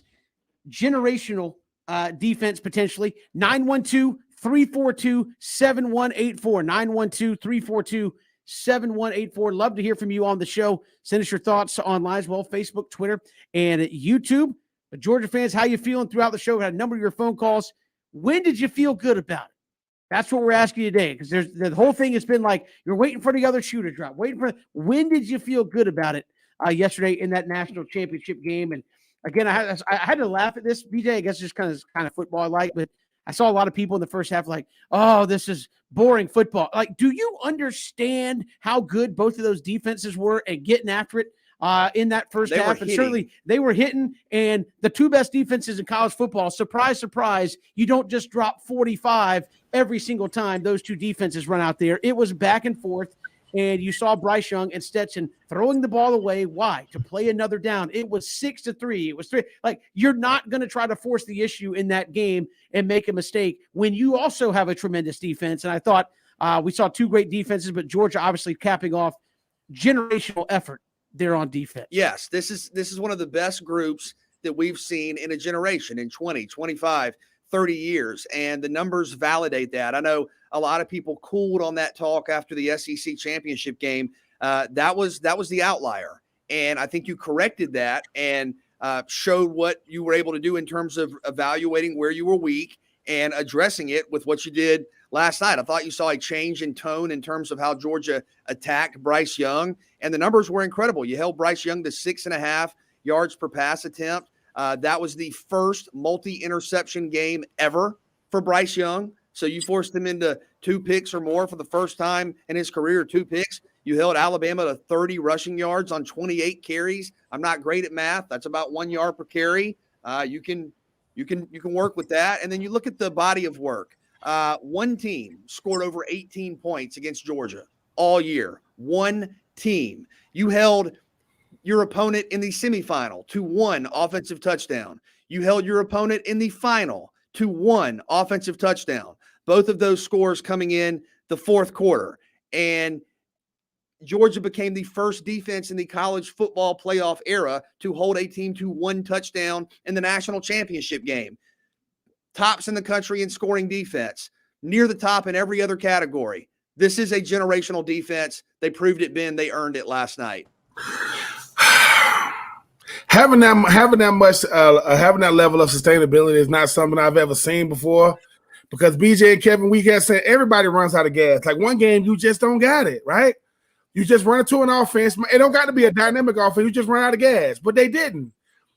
They understood that, look, every time we come out here, somebody's heard about Georgia. Somebody's heard about Dan Lanning. Somebody's heard about Jordan Davis and Kobe Dean and Javon Walker and Nolan Smith and Darion Kendrick. That's how they played. Like, they was like, when they go to the tape, if they put it on in the first quarter, second quarter, third quarter, fourth quarter, they shouldn't be able to tell. The backups, look at how they played. The one thing that Dan Lanning doesn't get enough credit for is he made guys buy into the system, not how long you play, taking advantage of the snaps that you have. Kobe Dean is the Buckets Award winner. He didn't even lead the team in tackles. That's how good the defense was. Deferring to your brother is football. Me putting my talents out there to make sure that I'm making myself better for those around me, that's football. I think that's what I saw when I saw this defense. Jordan Davis didn't wow you with stats. He didn't have Ndamukong Suh, Aaron Donald type stats. But did he have that type of production? Yes.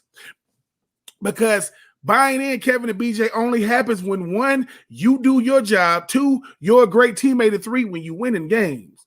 They literally won games this year because of the defense. They're in an offense side that don't want a defense like that.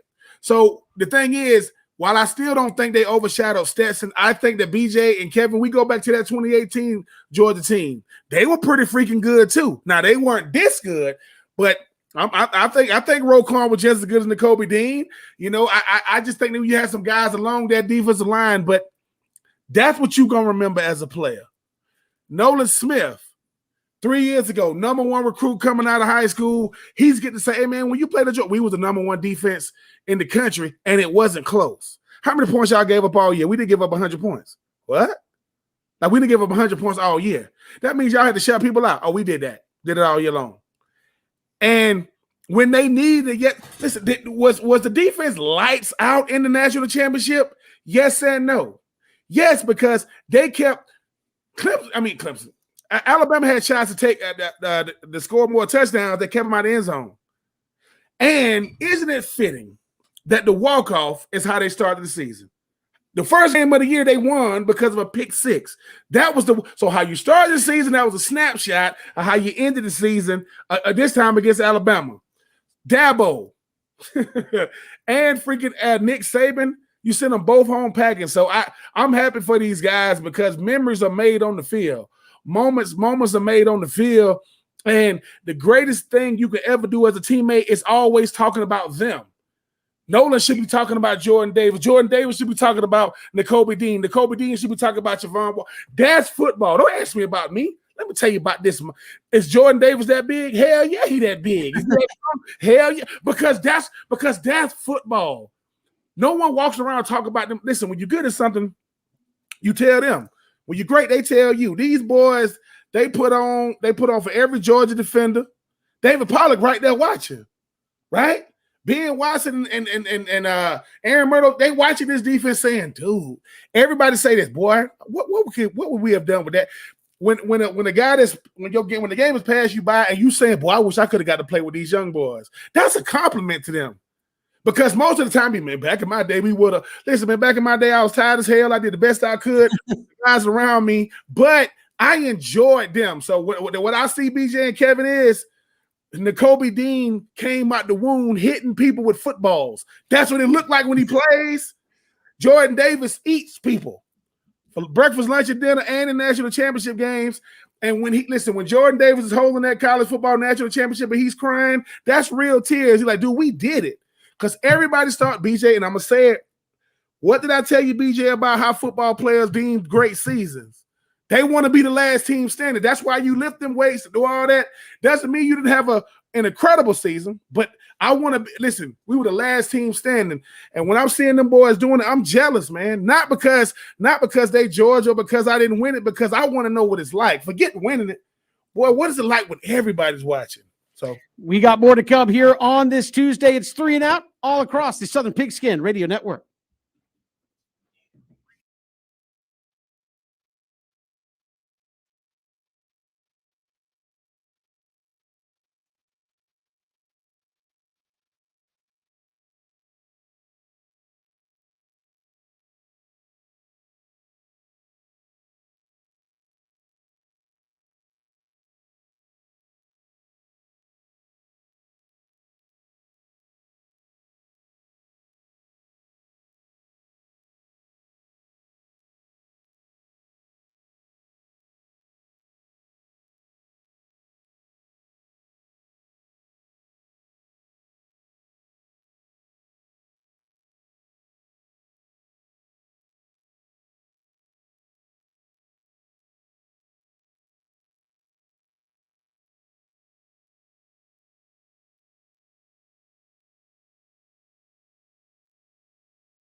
Good to have you back here on this Tuesday. Georgia, national champions of the college football world for the first time since 1980. And BJ, just the day and age you live in, national championship, the pinnacle of college football last night.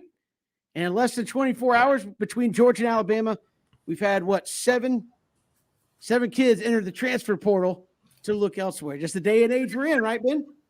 Yeah, it is, but I got to say something. I've been trying to avoid this the whole time. I'm going to go ahead and put it out there before it makes it out there. I made a bet that if Georgia won the national championship, that I would have to do something. I'm going to tease it right now, but when I do it, just say it's going to hang up forever. I'm going to let you guys know. Who did you make this bet with? I'm just teasing it right now. I'm scared to tell. The only reason why the people don't know, BJ, because I ain't told you. Because if I would have told you behind closed doors, you would have been told it. But all I'm saying is, I don't know about this, guy. I don't know what he's talking about either. I'm going to say this. I made a bet with a person that roots for a team in Athens. And he said if they win the national championship, I got to do something. It might involve me, I don't know, putting my John Hancock on something that I probably shouldn't have said I would. Oh, no. But hold on. But I honor my bets, right? I honor my bets. This is why I don't bet. I'm going to go holler at him. Not today, not tomorrow.